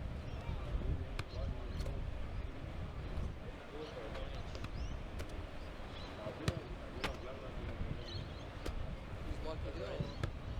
Yeah. Darwin would be a whole other fucking. Darwin's basically just 40 degrees all the time. Yeah. What's up there? Is it like just footy? Mainly just footy. Everyone's what's up there. It's true. Thanks, bro.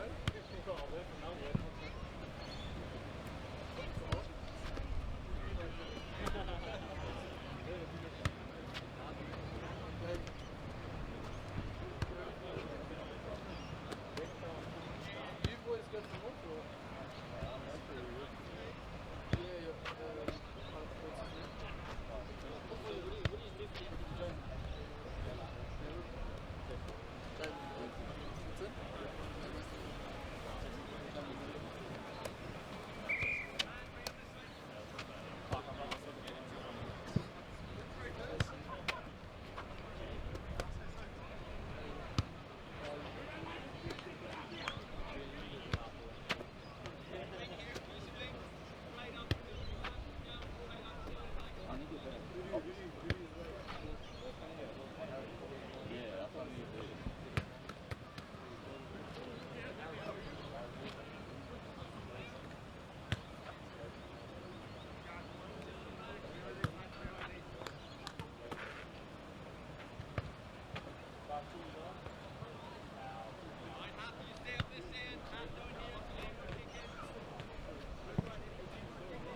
You know how it just feels like weird, doesn't feel natural. After when you keep practicing, it just become healthy. Like, I'm getting better, I only just started learning how to do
FC.com.au bringing the Intra-club, the Kangaroos having their final tune-up ahead of facing Melbourne at Casey Fields, 11 a.m. next Thursday. Then their Amy Community Series match against the Swans at Giant Stadium to come on Sunday the 6th of March at 4:20 p.m. Nigel Carmody alongside AFL Media's Riley Beveridge. Riley, chance to have a bit of a breather. Overall, what did you make of the first half? Thought it was very impressive. Some good signs from a couple of the youngsters. We were just saying off air that Jack Marnie's one that's really taken my eye. Looks like a really clever player in that forward line. Showed some good signs last year, but looks like he's had the summer where he's going to build on it. Looked like he had about 15, 20 touches in that first half. Had a goal. Got his hands on the footy quite frequently through there. Luke Davies-Uniacke, another one through the midfield that was just in everything. That midfield's coming together really nicely, as we've said a couple of times throughout the broadcast. Looks like they've mixed up the teams a bit at half-time as well. Calling footy's not hard enough. Yeah, so we'll try and do our best to figure out what's going on here. But you can see now that Luke, a player that we just mentioned, is on the same team as Will Phillips, who was on the opposite side in the first half. So essentially a bit more even in this half of There's football. 3 players on ice as well. Tristan Zeri, Aaron Hall, and Luke McDonald won't take any further part, but all through precautions, as Thomas now wearing pink tosses to Goldstein. Lazaro missed it. Stevenson grabs. He's got 1 in the first half. Goes looking for Larky, who's got 3. That'll be a good matchup between him and Ben Mackay. As Hayden goes to Walker, he'll clear the danger. Will it be momentarily? It's going to pitch on its point, head towards the line. Clutch of hands will keep the footy in, then a tangle. Davies-Uniacke tried to barge his way through. Tackle from Jared Pollock, who's been put onto the pink side now, and he'll take the free kick from half back and come inboard. Showed plenty of it. Will Phillips now wearing a blue jumper. Greenwood tackle to ground by Taron Thomas. Of course, Riley off-season from a North Melbourne point of view was Coleman Jones in the trade period, Horne-Francis in the draft, and then McPherson was the acquisition from a front office point of view. Daniel McPherson, who's crossed from the D's to take on the newly created role of General Manager of Football Performances, joining us for the third quarter. Frosty, great to see you. How have your first few months at Arden Street unfolded? Thanks, Nige. Nice to be with you. Go, Riley. Yeah, no, it's terrific. It's really enjoying the role. Really excited with the playing list that we've got together. A lot of youth, a lot of growth within the group, but really excited about what can unfold over the next couple of years. Running a football department's never been more challenging, and the last couple of years obviously have highlighted that more than ever. But going alongside that, this is, I think for most people, we're all amongst it, but it's probably the most competitive sporting league in the world. Tell us about your role and what you're bringing to the footy club for this season.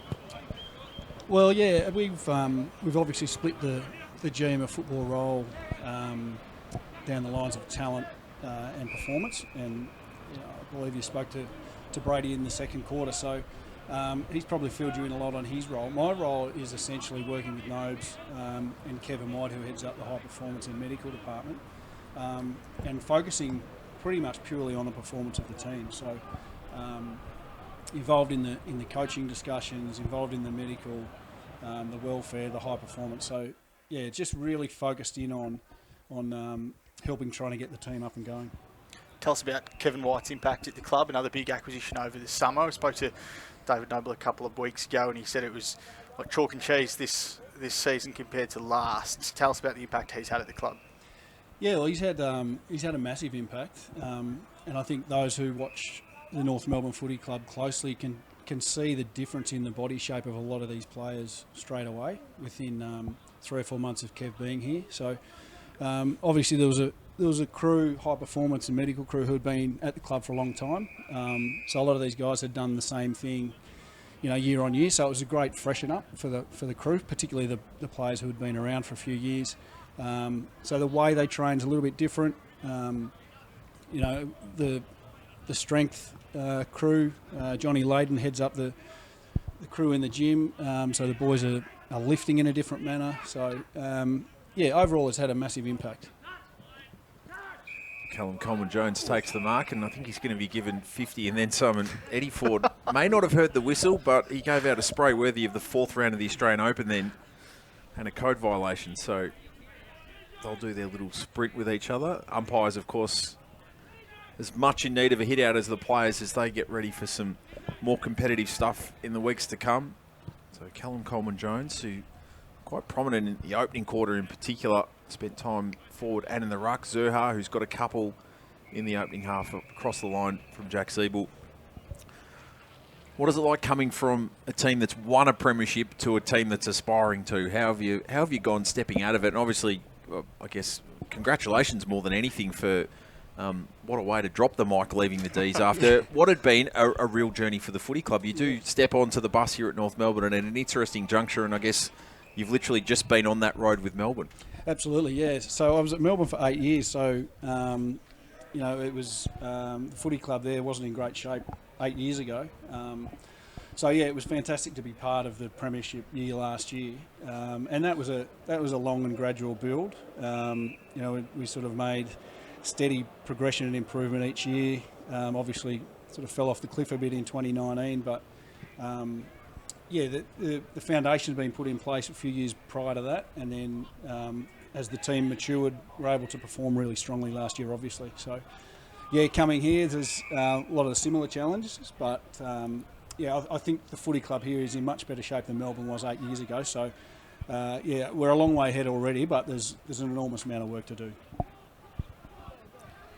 So we haven't had a goal in the third as yet, as Davies Uniac, who's been really busy this afternoon, shares it with Coleman-Jones, goes looking for Zurha. Did call fall into his back? I reckon he did. Jack Marnie, as all good small forward should, takes advantage, and he's kicked his second of the afternoon. And Riley, he has undoubtedly been one of the most impressive players on the park. Certainly been a standout throughout the first 2 and a bit quarters. I want to ask you about Tom Lynch. Brady said in the second quarter that he'd come onto the list and use that list spot, but what's his role going to be in off-field capacity? I noticed even Boomer's running ward today. You could have at least made him do that, couldn't you? Yeah, he's stepped into the role of development coach seamlessly, Tom. He's obviously had an interest in that space for a long period of time. He's got a lot of great ideas. He's obviously been involved in a really good footy club, in the Adelaide Footy Club. Most recently started out at St Kilda, but his relationship with Nobes from Adelaide and Heath Uni, he's fitted in beautifully here, and he's doing a lot of great work with the young players. Pink side move it forward for a rare occasion in this quarter. Eddie Ford is in the crosshairs of the umpires again. It'll be a free kick out of the way of, looks to be Stevens. He's got Collins working to his outside. He's going to share it there now. A couple of the VFL listed players combining. Wanted Coleman-Jones. Harry Jones was the man there for nuisance value. Super kick from Phillips to Taylor. They try and connect forward here. Comben and Ben Mackay, and it looks like it was Sale beating Warrigal on that occasion with the tackle. We'll have a stoppage at right half forward. Well, old mate COVID just continues to play a role in our lives and our football. Anyone who's done sort of year 7, 8, 9 Greek, probably the only people that ever heard of the letter Omicron before Christmas. How have you gone managing it in your time, in your role so far, and how do you see it being particularly impacting this next 8 weeks while there's still clearly significant case numbers here in Melbourne? Yeah, I think all clubs obviously have had a lot of extra work put on them in dealing with it. But here at North Melbourne, Jamie McMillan in particular, as our operations manager, and Kendall Brooks, our doctor, have done an enormous amount of work to try and mitigate the risk. And the biggest thing we can do is educate the players and staff, to give them the best chance of trying to avoid it. It's inevitable to a degree, given how present it is in the community. But we talk regularly about minimising the risk and making smart choices about what you do away from the footy club. The protocols we've got in place here at Arden Street are very strict, to the point where there's a bit of work going on, refurbishment work, but we haven't seen the admin staff at all in my time in here. So, there's all those sort of measures that we put in place. There's the regular testing, so a bit of luck goes into it, but we're doing our best to manage it. Well, Riley, we had a first-hand experience of it entering the building today. The first thing you do, say hello to someone. Next thing, you've got a rat test in front of you. Yes, got the jab up the nose, which is all fun and games. I want to ask you, when you come to a new club, fresh set of eyes over everything, what for you personally was the one area of this football club that you wanted to immediately sink your teeth into? The first thing that I noticed, and I think in conjunction with Kev coming across from Collingwood, was just looking at the way the boys trained. I think a lot of them, given such a young group, I think a lot of them didn't really know what high-level elite training habits were. So really important to try and instill those sort of standards and behaviours in amongst the training group. In an ideal world, you get the players are driving that really strongly amongst each other. In the infancy, it's really important that the coaches or the high performance managers are the ones that sponsor credits out the window. Yeah, that need to run that initially. So yeah, it was the training standards, and like I said before, that's improved dramatically in the first 3 months that we've been here under Kev's watch. In saying that, has there been a player in particular that you've noticed really take that on board and grow with the people that have arrived at the football club? Yeah, well, I think, from the outside watching in previous years, always been a fan of the way Jai Simpson goes about his work. But then watching him firsthand, day in, day out, it's no wonder he's been such a good player, reigning best and fairest. Every session he trains with purpose. He's a fantastic leader, and he's starting to bring a lot of these young boys along with him. So yeah, he's been the clear standout for me. And the great thing is we're starting to see a few of the others jump on his back.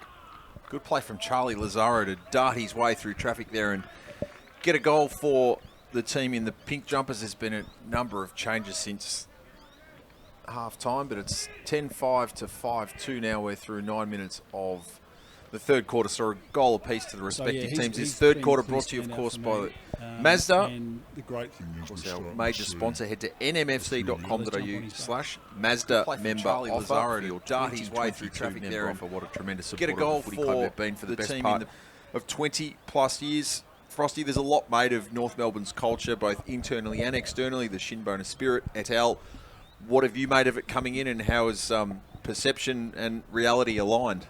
Yeah, it's funny, and I've heard Nobe speak about this as well. You get a sense of the Shinboner spirit pretty quickly. It's obviously the traditional ground here. The facilities have obviously been upgraded, in recent years, and there's a bit more work going on at the moment. But yeah, it's got a special feel to it. The facilities are, in comparison to some of the other clubs, not the biggest, but we've got everything we need here. And the club just feels like it's full of really great people. So, the culture's good.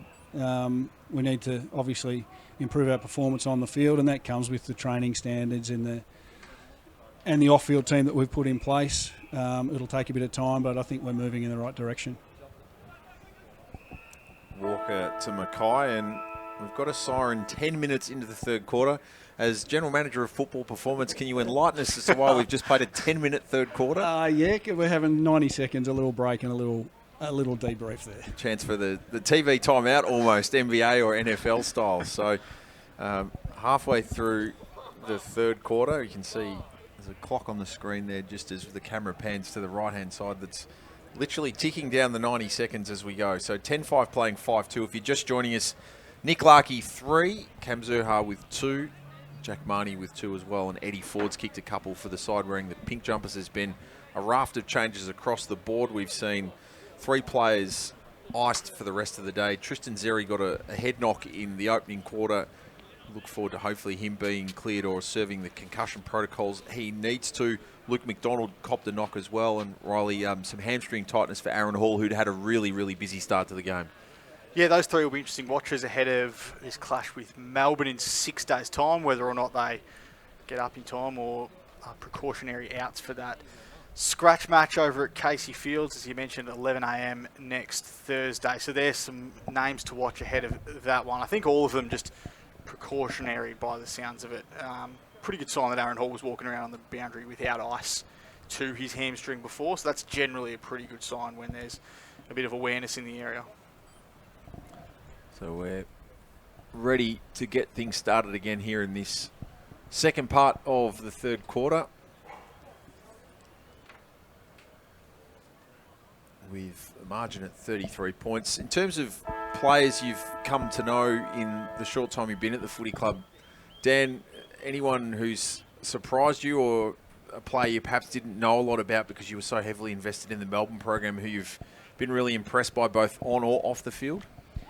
Yeah, Taron Thomas is the one, particularly the last couple of weeks when we've started to do scratch match sim training, that's really stood out as someone with enormous ability. I had a chat to Jai a few weeks ago about, after looking at his GPS numbers, that, we can get him to work a little bit harder and he could be anything. His training's really good, but, if Jai gets hold of him and really gets him going, he could be anything. He actually reminds me a lot of an old teammate of mine, Mick O'Loughlin, at the same age. Just enormous ability. He could be the one that helps take the club forward. High praise for Taron Thomas, Riley, but also for Jai Simpkin. Those little things we're hearing throughout the course of the day, both from Dan and Brady, in regards to Jai Simpkin's leadership, and was there for everyone to see on field last year and winning his first Sid Barker medal, but clearly having an influence behind the scenes. I think he's the next captain of this football club. We saw this week that Jack Siebel was named skipper for the 6th straight season. No surprise, Jai Simpkin, a prominent member of that leadership group, as he has been for the last couple of years. But I reckon you started hearing this about Jai about 2-3 years ago, that he was a future captain of this football club and someone that's held in incredibly high regard by everyone here at North Melbourne. And it's no surprise to see that the younger players are getting on his back and realising the type of leader that he is, and that he's the type of player that can motivate them and push them to that next level. He actually trained with us at Melbourne years ago in his academy year, when they usually send the under-18 boys around for a week. And he was the best on track by a mile the day he turned up, and he was only a young fella back then. So, it's great to see the way he's developed, and he's still only a young fella now. You're not the only XD in the building. We're seeing Marty Hoare continue to press his claims today for a possible list spot should one materialise. He spent 2020 playing hub footy when he was able to recover from a couple of different injuries, and then I think a half in a pre-season game against Hawthorn last year was his only football output for the season, as well. As we see a shot at goal, looked to be, I think, Will Phillips getting on the board. So a 11th goal going to the blue side, and Phillips has certainly had an influence on the game so far. You know a lot about him, but he's had virtually no runway in terms of organised football in the last 2 years. So how is he going, just in terms of almost re-assimilating himself to competitive hitouts? Yeah, well, it's been we've taken a very steady approach with him, but it's terrific to see him back. He played a bit of a scratch match last week, and it was his first game for 11 months. So he was a little bit toey before that, but it's great to see him get through, and it's really good to see him out here today. He's a terrific character. He's been really unlucky with injury over his time at Melbourne. So, it's great to see him here, and hopefully he'll get a crack at some point. We spoke about it earlier, just the preparation that Jason Horne-Francis would have had for senior footy, having played a full year of sample last season. Obviously, Will Phillips was in a different boat last year, but you would have had a couple at Melbourne in Jake Bowie and Bailey Laurie, who would have come to the football club without having played much football the season before. How much more ready is he to play AFL footy, given the fact that he's had a whole year of senior footy under his belt the season prior? Yeah, well, no doubt it helps him, and you can see by just looking at him. There he goes. Good timing, Riley. You can see by just looking at him, physically he's a really mature kid, and no doubt being able to play continuous footy throughout the year only helps that. In comparison to the kids that have come out of the under-18s system, he's a fair way ahead. But in saying that, there's still a massive jump up into the AFL system. So, he's shown some really great signs early days. But, like all the young guys that come in, whether he pick one or whether he's picked 50, there's a lot of work to do. Strong mark to Jared Pollock. Sends the ball to the wing. Coleman Jones was highest in the contest, couldn't take it. Davey Juniak surrounded. Kick smothered off the boot there of Callum Coleman Jones, and eventually it's forward. And Marnie shuffling it over the line and out. So About 6 minutes to play. We're going to play 20-minute quarters for the back half of the game after playing 2:25s to begin with. Tune up for 6 days' time. It's Melbourne at Casey Fields. Kick over the head of Comben will be ushered to the line by Ben Mackay. How's Jason's assimilation into Melbourne life gone? It's always a bit of a change for any draftee moving cities or states. How's he settled into Melbourne, and who have been some of the players who have helped him settle? Yeah, he seems to have settled really well.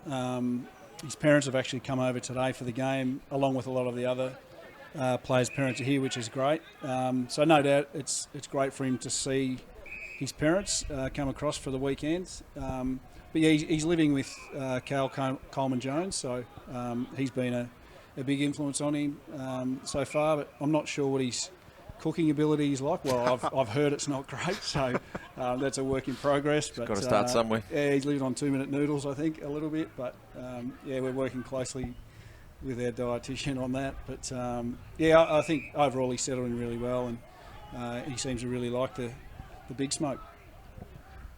I noticed before you said that even lifting has changed in terms of their strength and conditioning this year. There's a couple of players that he's won right now in Cam Zerhard look like they've changed body shape quite drastically over the summer. He looks like he's slimmed down a lot.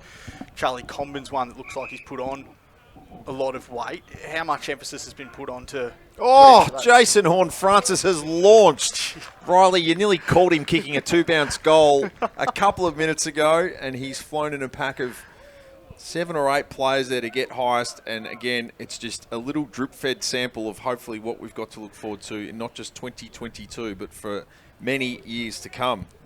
That's an incredible mark. Well, you can bet that that's going to see high rotation on the club's social media channels and probably transcend a few others. And he thankfully puts the cherry on top and kicks a goal, which will make the family who've made their way across from South Australia pretty happy with what they've just seen there. He's got 1-2 on the afternoon, incidentally. One of those coming in the last few minutes as well. So blue 12-6, pink 5-2. As mentioned, we've had a raft of changes across the board. Daniel, what's match day going to look like for you? Typically, will you have a presence in the coach's box, given you've got that role working very closely, I guess, as the conduit between David Noble and Kevin and the rest of his team? Yeah, I will. Yeah, so I'll sit up in the box. Yeah, just alongside Nobes or just behind, and work closely with him and the assistant coaches.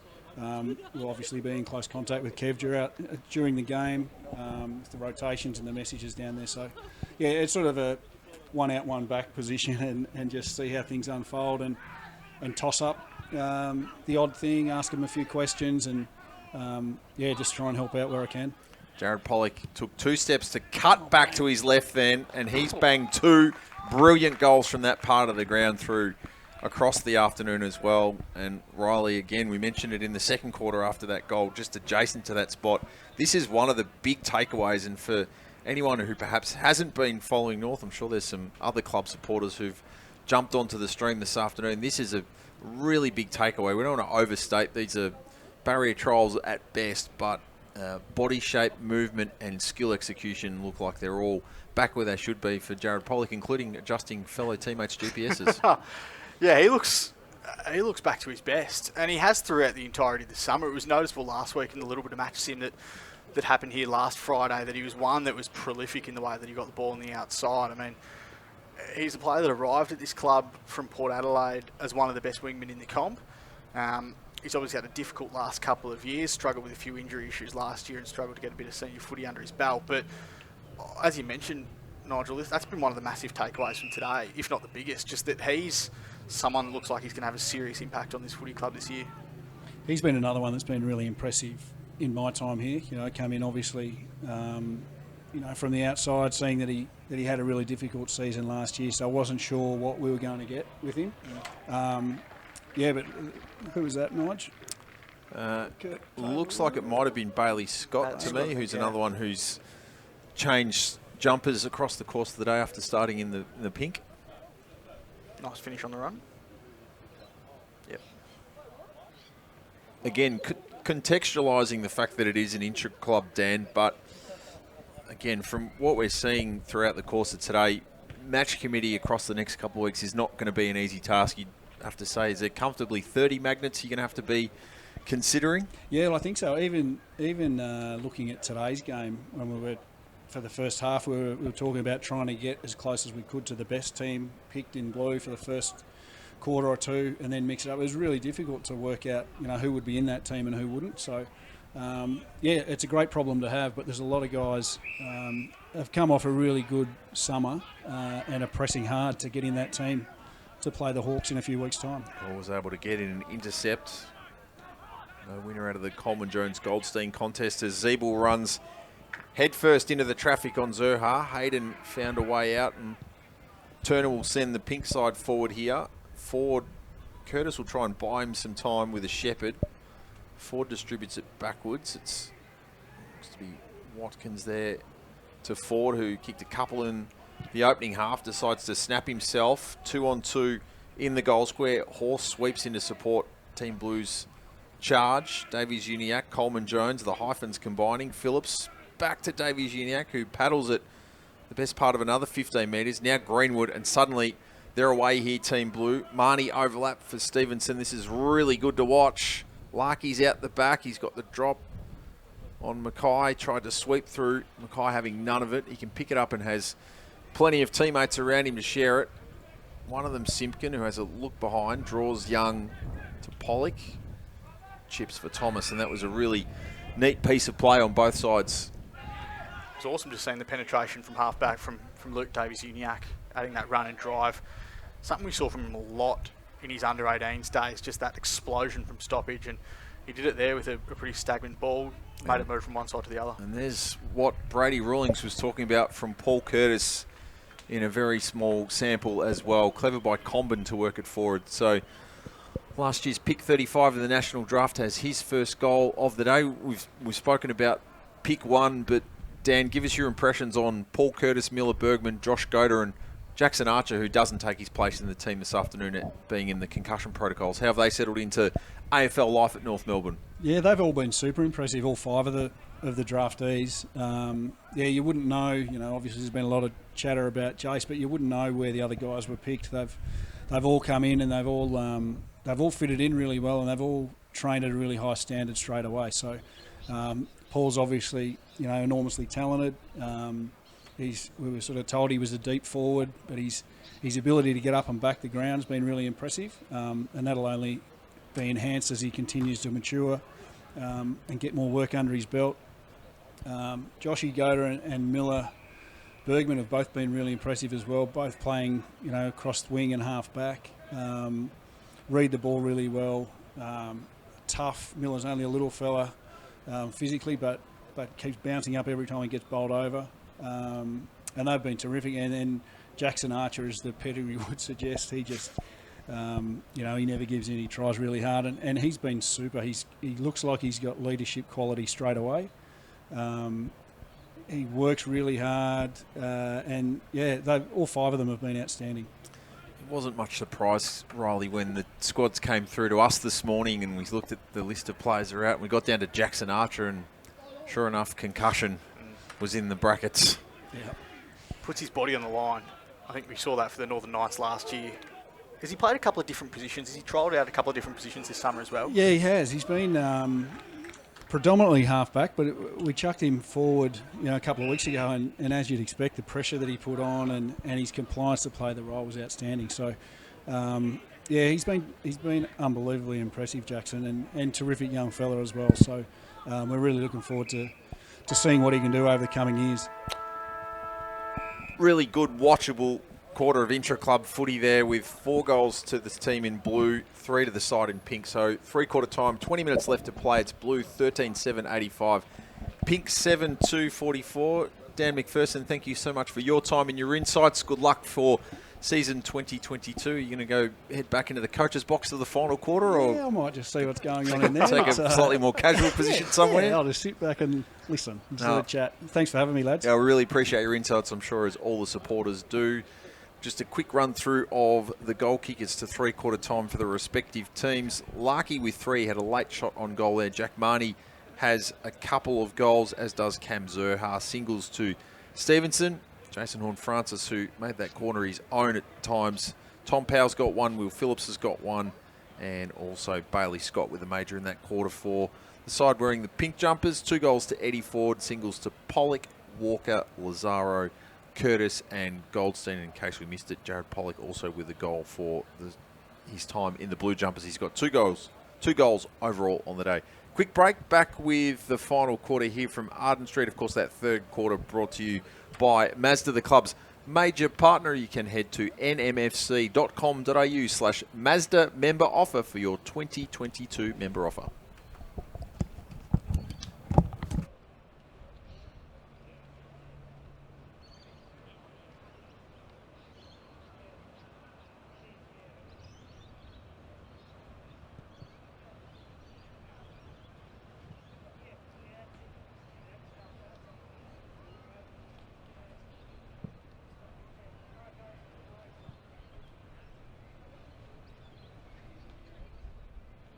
He was able to recover from a couple of different injuries, and then I think a half in a pre-season game against Hawthorn last year was his only football output for the season as well. As we see a shot at goal, looked to be, I think, Will Phillips getting on the board.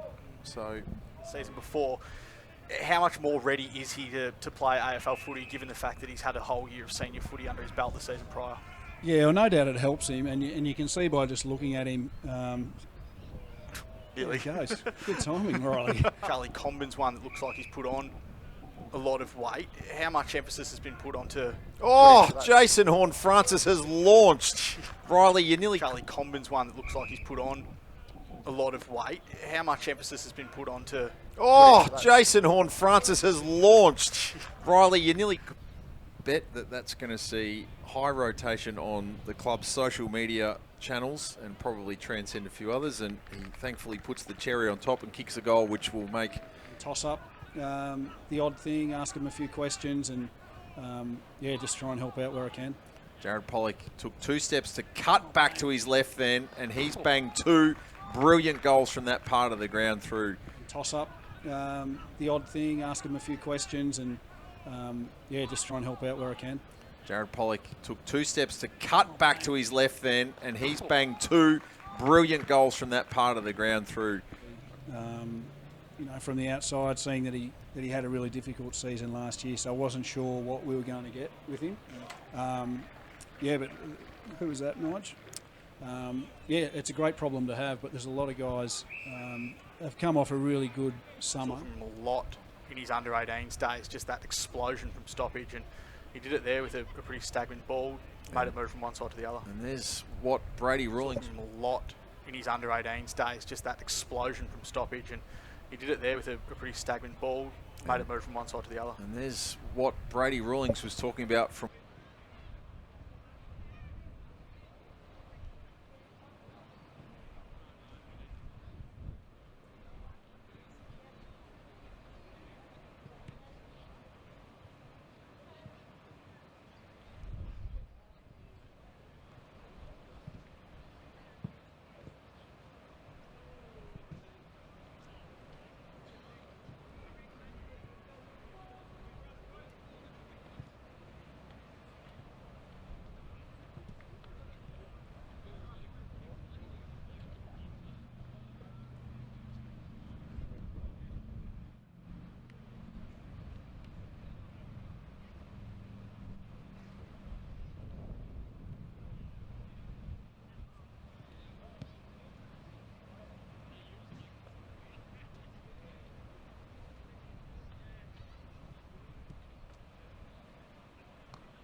So getting ready for the final quarter here of North Melbourne's Intra-club hit-out. Nigel Carmody alongside AFL Media's Riley Beveridge. Score here at three-quarter time is Blue 13-7-85.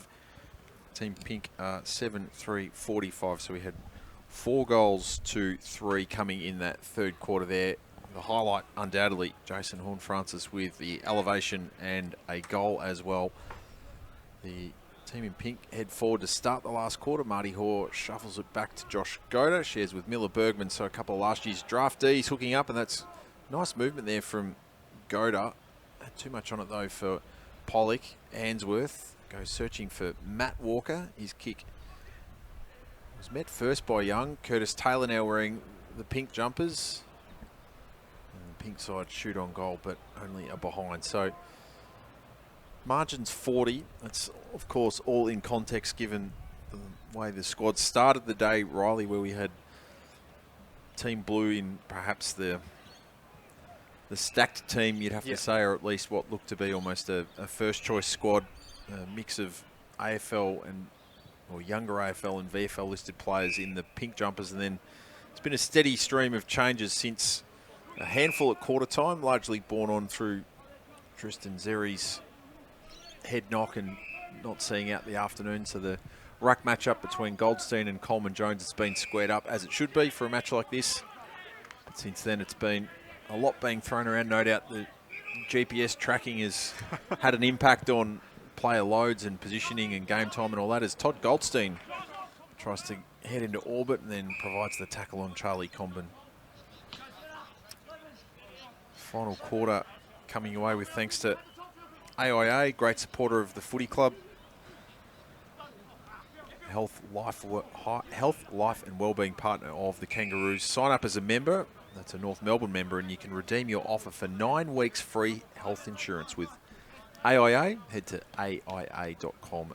And of course, based on what we've seen in the past couple of hours, Riley, I'm sure there's plenty of people either dialing 1300 Kangas, that's 1300 526 427, or logging on to membership.nmfc.com.au, because North Melbourne membership is looking like a pretty shrewd investment in 2022.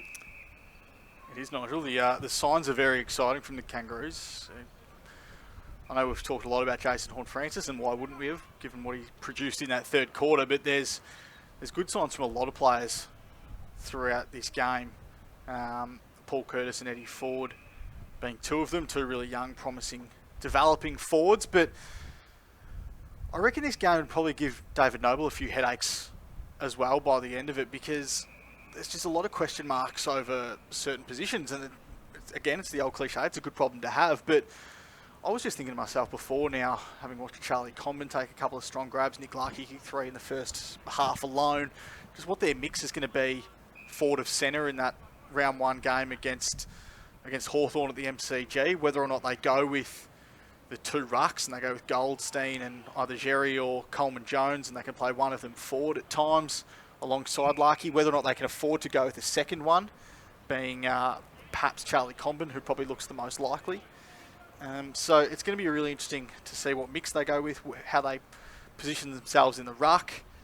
We've talked about Goldstein, Coleman Jones and Jerry in that three-way battle for a long time now, but I think David Noble's probably got a problem that not many North Melbourne coaches would have had in the last 2 or 3 years, and that's good depth and quality in depth and genuine choices to make at certain positions. So that's what they get from today. And that was the question posed to General Manager of Football Performance, Dan McPherson, who joined us in the third quarter in regards to that depth. And yeah, it's comfortably north of 30 names. There'll be some players next week who they might be managed, but they might also be asking, why aren't I having a run against the Ds? Because they've certainly put their hand up for it, but that's what you want.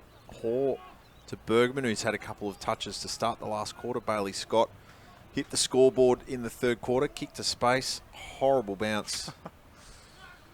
Dylan Stone, one of the VFL listed players in the lineup this afternoon. Taron Thomas, who's had some time in both kits, to Simpkin, and now ball forward for Ford. Marty Hoare got the fist in on it. He receives back from Bode Stevens, provides to Goda, who's certainly warmed into the game and certainly seen his best in this second half. Zurhar v. Zeeble. Jack Zeeble sees it to the line and and out. Bit of friendly competition there. Jack Siebel was put on his backside by Cam Zerha last week with a big fend-off during their match sim, and led to believe a few of the boys let their captain know about it during the week. He was asked about it on radio as well, and he said that Cam had let him know during the week, so I'm sure he wouldn't want to be getting worse off in that side of the contest again this afternoon. Look at the acceleration from Davies Uniacke. Couldn't get the handball through to its intended target. Phillips was able to tidy things up and provide it to Bergman, who finds himself in as much space as he's been in all afternoon. So the draftee can have a couple of bounces, work his way free. No, good tackling pressure provided there from Kane Turner, and that turns it over. And I think that's, as much as you would have liked to have seen Miller Bergman run to goal and kick that major there, that's some really good teaching points that'll be there for the coaching staff and Gavin Brown, the head of the development, to step Miller Bergman through his process and his decision-making there as well. Yeah, and I think if you're a North Melbourne fan, you might not have seen it on the stream because it was a behind play, but I think another really promising sign that you'd like to see in terms of the culture building is Aiden Corb ran about 20 metres to check up on his young teammate Miller Bergman, who was lying on the ground, looked a bit hobbled from the tackle, but helped him to his feet, made sure he was okay, gave him a pat in the back, a few words of advice, and then moved back into position on Charlie Comben. But maybe evidence of why Aiden Corr's been elevated into the North Melbourne leadership group this season. Jack Marnie involved there. He's kicked a couple, and we've had a encroachment on the protected zone. So might be Yui Dib, who's one of the VFL listed players, having a run this afternoon.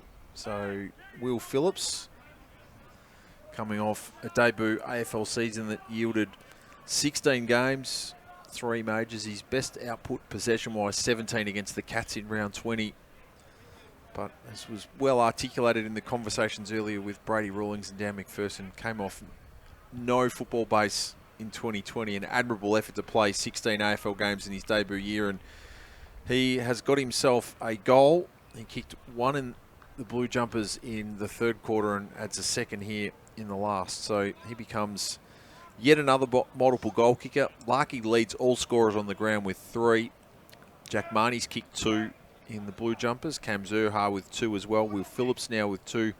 Jared Pollock's kicked a goal for both of the teams, and Eddie Ford's the only man to kick 2 for the Pink Jumpers. So we're playing a 20-minute final quarter. We're about to approach the 7-minute mark. We had a break at the halfway point of that third quarter for a 90-second quick chalk and talk and a quick sip for everybody to get ready, and then go again for the final 10 minutes. We'll see whether that's going to be the case for this final quarter as well. Had to clear off a few fans from the ground who ran on for their premature kick-to-kick during that 90-second interval. Again, one of the great benefits of a venue like this and the VFL and AFLW games it's hosting is ability for people to come and have a kick on the ground and enjoy a bit of time, as well as obviously the grass that particularly is on that outer side of the ground here at Arden Street as well. Eddie Ford presents. He lost his footing in a tangle there with Hoare. Here's Curtis again. There's been just little pieces of it today, but there's been so much to like about his performance, and it's Dib who's able to squeeze in and hit the scoreboard, who of course was a Collingwood NGA product, went through the Oakley Chargers system, went undrafted last year, and looks set to play his footy with North Melbourne in the VFL this season. So a couple of changes. Charlie Lazaro a little bit hobbled coming towards the bench. He's had more than a productive afternoon as well. And we weave our way through the list of players, and there's virtually not a player on here that you say isn't going to take something positive out of the hit out, which is exactly what you want from an intra-club. Yeah, it's been a lot of really exciting signs from North Melbourne. I think it's a strange term to use, but there's arguably never been more optimism at the football club in the last decade, even though they've just come off a last place finish. Jason Horne-Francis obviously provides a lot of that optimism coming into the club as the #1 pick, but I think this is something that's been building for quite a while. I think you could see the signs late last year. I know I think they only won 1 of their first 13 games, but then won 3 of the next 4, and guys like this, Taran Thomas out of the middle, are reasons for that, because he strung together a couple of games. That one against, I think it was Carlton at Marvel Stadium, where he had 20 odd touches and kicked 2 or 3 goals, and performances like that give supporters the hope that, this is what we're building to. We're building to this in 4 or 5 years' time when these players peak. That's when we're going to be ready to contend. And I think the culture that David Noble's trying to instill in this football club is another really important one, another real strong point of the group. They don't want to just be finishing 8th. They want to be finishing 1st. I don't think just making finals is going to be good enough for this football club, and given where the list is positioned, you can really see them making a tilt for the ultimate success in maybe 3-4 years' time. That was Harry Jones, VFL listed player who won the John Law medal as the club's best and fairest in the VFL last year, just kicking a behind. So we're almost at the 9-minute mark. It's 91-52, Blue leading Pink, and there we go. We've gone at the 8.5-minute mark for a break. So just changing things up, keeping us guessing, Riley, is the players can have a quick break and a bit of a chat ahead of perhaps one final burst before completing what's been a pretty successful afternoon. Again, just to reiterate, the pathway between here and the early part of the AFL season for North Melbourne. Next Thursday, Casey Fields, an 11 a.m. start. The first round of the AFL practice match period. Those games are going to be available on KO Sports. So North to face last year's premiers Melbourne out at Casey Fields, 11 a.m. next Thursday. Then Sunday the 6th of March, in the 1 week of the Amy Community Series, North to face the Sydney Swans at Giant Stadium in Sydney's West, 4:20 p.m. Sunday afternoon kickoff. Then a fortnight lead-in, of course, to the round 1 match against Hawthorn at the MCG. That's a 1:10 p.m. start on Sunday the 20th of March. The first home game of the season to come against the West Coast Eagles at Marvel on Sunday the 27th of March. Also a 1:10 p.m. start. Incidentally, the VFL season is slated to begin on that weekend as well, the final weekend in March, with a fixture to come in the next few weeks. And of course, we're right in the cut and thrust of the AFLW season at the moment. Darren Crocker's team have really found their form in the last few weeks as well. They face Collingwood this Sunday at North Hobart Oval. That match will be in most markets on the 7 network and of course via the 7 Plus app as well. That's a crucial game with just a handful of rounds remaining in the AFLW season as North look to make their way back to the finals, of course, trying to overturn that close loss to Collingwood in an AFLW qualifying final last season. So we're back underway for what we think may be the last stretch of footy for the day. Jacob Edwards got it off to Davies Uniacke. A fist over the top there from Kane Turner. Thomas glides through. And the side in pink can clear Kate Answorth, one of the mainstays of the VFL program last season. Darts a ball to Curtis, who immediately gets moving.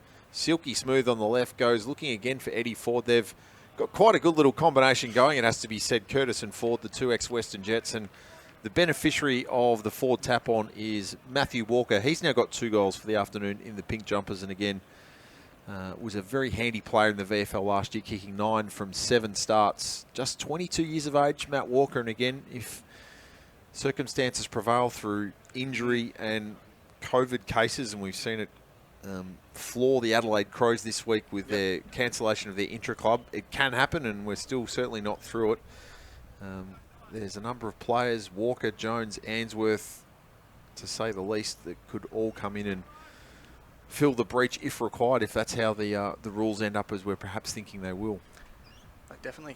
You touched on it there, but the Western Jets connection between Paul Curtis and Eddie Ford has been strong throughout the entirety of the afternoon, and they've been really impressive. I think if you're looking for players that aren't necessarily senior regulars and best 22 regulars that you can bank on perhaps getting a few games under their belt this year and really forcing themselves into the side from that VFL team, I think they're definitely 2. Eddie Ford and Paul Curtis, they've been really good in terms of their forward pressure, the way they've made things happen on ground level, and Eddie Ford's even taken a couple of really strong marks above his head. Curtis set to turn 19 just a couple of days before that Amy Community Series match against the Swans. Strong mark to Edwards, Combin, after the kick in from Jaden Stevenson. So Charlie Combin's had his moments both aerially and on the ground today, Riley, and he's been provider on a couple of occasions, going back to try and kick his first goal of the day. Fantastic story in the sense that he's overcome so many debilitating injuries right the way through from his junior career. Had a couple of broken legs playing basketball as a youngster going into his draft year. Didn't play much footy in his draft year, but was seen by recruiters as this guy that could potentially be anything. You might be able to get him, as he well, it comes off the ankle almost and shinned it through from behind. But the guy that could be the highest ceiling player in that draft in terms of recruiters hadn't seen much of him in that 2019 season because of his injury issues. He's had a couple of them at North Melbourne in his 3 years on the list, going into his third year on the list. He had a back injury at times last year, but played one game late in the season. I'm banking on him getting a few more games pretty early in this season. I think he'll be one that goes into that North Melbourne forward line and has an impact alongside guys like Nick Larkey. Athletic fly, then a tackle once at ground level there from Curtis Taylor. Scott, who was his opponent in that piece of play, tried desperately to keep it in, but found himself perhaps closer to Arden Street than the centre of the ground. So, going to have a throw in. This is right below our commentary position as you see the piece of play that's just unfolded. We're ticking down 11 minutes played in this final quarter. We expect we'll go 20 minutes, 14-8, 92 to 9-4-58. So, again, pretty even from a scoreboard point of view, and the teams have been flipped around as the days unfolded. Walker, Thomas gets on the end of the Lazaro handball. Dib back in board for Thomas. His third possession in the sequence. Sails through Marty Hoare and can't unfortunately finish with what was required most. But again, a snapshot of Taron Thomas's immense talent against his own side. Be looking forward to seeing him try and do that against the opposition in weeks to come. He looks like he just glides when he has the footy. He's such a smooth mover in the way he's just able to sell a bit of candy to Marty Hoare then. Well, the top half of his body doesn't move unless it's his arms doing something with the ball in hand or his head just ever so slightly checking what's around him. He's got incredible awareness, but he just cruises around. He's actually coming off for a break now as well. Sort of has the gait of almost looks like he should be running 800 or 1,500 metres at the Olympics, where he can just get the legs turning over with such little effort, it seems, as Josh Walker takes the intercept mark and quickly handballs off to Ainsworth. Forward 50 entry, but it'll be chopped off by Bergman. So some good moments for both Bergman and Goda here in the final quarter.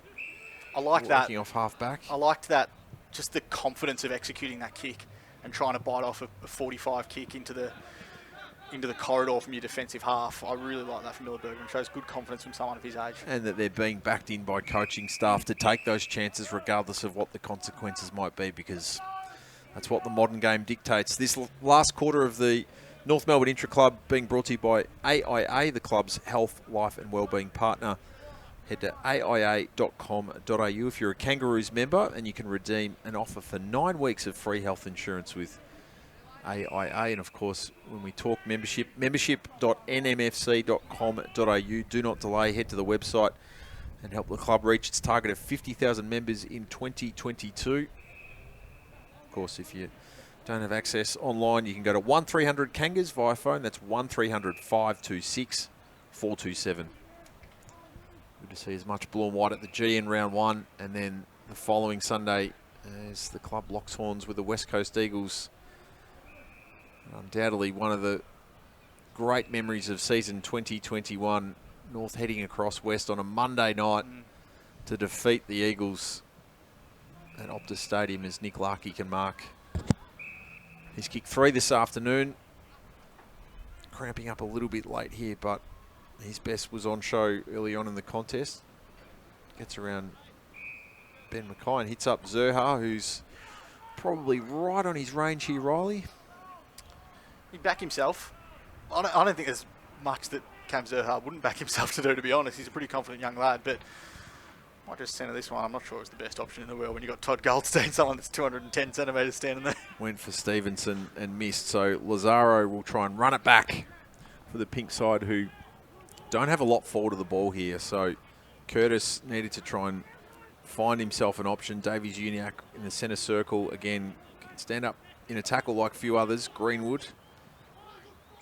Zerha went back into the traffic, was stripped and gone. So Harry Jones takes the advantage, has to stop and prop, wait for help in the form of Taylor. His kick hangs, and LDU would reposition himself 30 metres from the original contest to intercept and share it with Lockie Young. A comment on how you've seen Hugh Greenwood's game today and what he's added to the mix? It's been interesting because he's played a bit midfield, a bit forward. He can play as that pressure forward. He can tackle really well. He's a tackle and clearance player. So I think that's his one wood. He'll go through the centre. He'll He'll win his 10 clearances, his 10 tackles a game, but probably hasn't been as prolific as he might have liked, but I think there's plenty more still to come from Hugh Greenwood. Of course, he's still coming off that knee injury. He's had a summer recovering from that he sustained late last year for Gold Coast. So, and you can see today as well, he's got pretty heavy strapping on that right leg, both below and above his knee. So I think he'll take some time to work into it this season, but he'll be one that I'm sure will be there round one in that best 22. So Curtis and Simpkin combining in that piece of play there, and some deft footwork from Yusuf Dib to extricate himself from the traffic. Don't forget, club website and also the club's social media channels on Twitter at NMFC Official will have comprehensive wrap-up and highlights and vision from today's hit-out, and of course all the build-up to next Thursday practice match against Melbourne at Casey Fields. Don't forget that tremendous new range from Puma that's dropped for 2022 as well. You can see there on screen. For mine, great to see the club back in what I think are the traditional colours in terms of a blue and white jumper that was so iconic, particularly here in the early 1980s as well. So we've got a break at the 16-minute mark. This might be it. I think it is it, given we're seeing a few handshakes exchanged. So final score, we had a 16.5-minute final quarter. Was blue 14-8-92, pink 9-6-60 in the end, with a final behind there. In terms of goal kickers across the board, and some of these happened for different teams across the course of the day. Nick Larkey with 3, all for Team Blue. Jack Marnie with a couple. Cam Zerha with 2 as well. Will Phillips with a couple. Jaden Stevenson 1. Jason Horne-Francis with 1-2. Of course, that goal coming from a fantastic mark in the third quarter as well. Tom Powell kicked a major. Bailey Scott kicked 1 also when he was in the blue jumpers. Meanwhile, from a pink perspective, Matt Walker and Eddie Ford with a couple. Singles to Todd Goldstein, Curtis, Charlie Lazaro, Yusuf Dib and Jared Pollock kicked 1 for Team Pink and 1 for Team Blue as well. As we wrap things up here, Riley Beveridge from AFL Media, I'm sure you'll have an extensive report and update through both your own individual social channels and through the AFL website as well. I guess let's summarise it. Let's boil the game down to 3 dot points. What are the big takeaways out of North's final intra ahead of facing Melbourne at Casey next Thursday? Number 1, I think Jason Horne-Francis can play some footy. Tick. Pretty good. Saw him take that unbelievable mark in the third quarter, jumping from about 3 deep in the pack. Kicked a nice goal going back from that as well. Went through the midfield. That's where I like to see him play. Wins the clearance. Has the physicality to go through there. So massive tick today from him. Number 2, I like what North's building from a small forward perspective. We saw Jack Marnie have, I think he probably would have had 15 or 20 touches at half-time, kicked a couple of goals for the afternoon as well. Really liked him. But then a couple of the youngsters that haven't played much senior footy, and Eddie Ford got a couple of games under his belt late last year, and then Paul Curtis, who they drafted with pick 35 last year, was another big positive for the afternoon. So they've got some really good small forwards coming through. And number 3, I think this ruck battle is going to be really interesting ahead of round 1.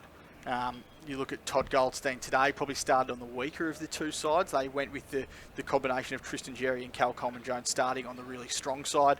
We've heard great things all summer from David Noble about Tristan Jerry's development. They obviously brought Cal Coleman-Jones in from Richmond and are really excited about what he can do. So I reckon they'll play with 2. I think David Noble's a coach that likes to play with 2. It's just which 2 they go with.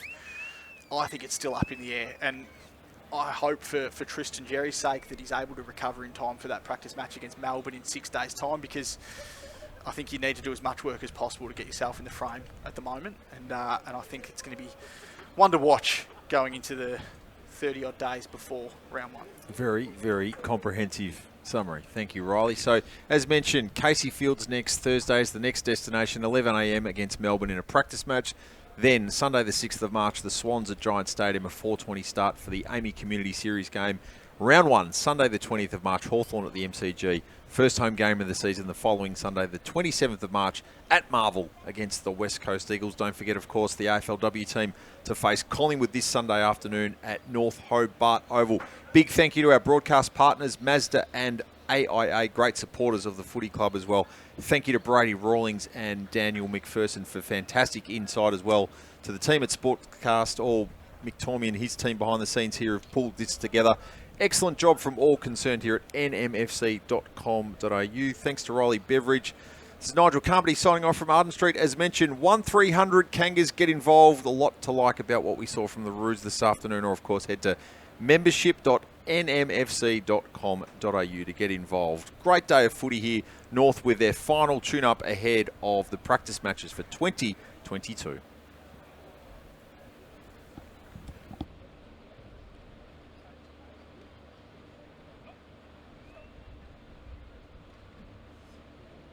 Lazaro's second touch comes wide, looking for Edwards. It's chopped off by... Takes marks forward of centre, but I'm sure if he improves his work below his knees, he's going to be a really important acquisition because, as he said, really... Away from goal, tries to step forward, forced onto his left, so goes to Pollock, who will try and eventually get to his left. He's tackled, and there's really good pressure being applied here by the men in the pink jumper. Will come short. Hall will go the fist, and Edwards had a little from goal and didn't do any favours originally for the intended target of Comben. Turnover in the front half here for the side in pink. Eddie Ford to pull the trigger on a shot on goal, and that is going to bounce on its point. It was left originally by Comben, but it works its way through and get an effective touch. Young, McDonald, that's a sight that'll warm many a heart as he kicks deep. 1-2 bites, mark taken by Comben, an effective touch.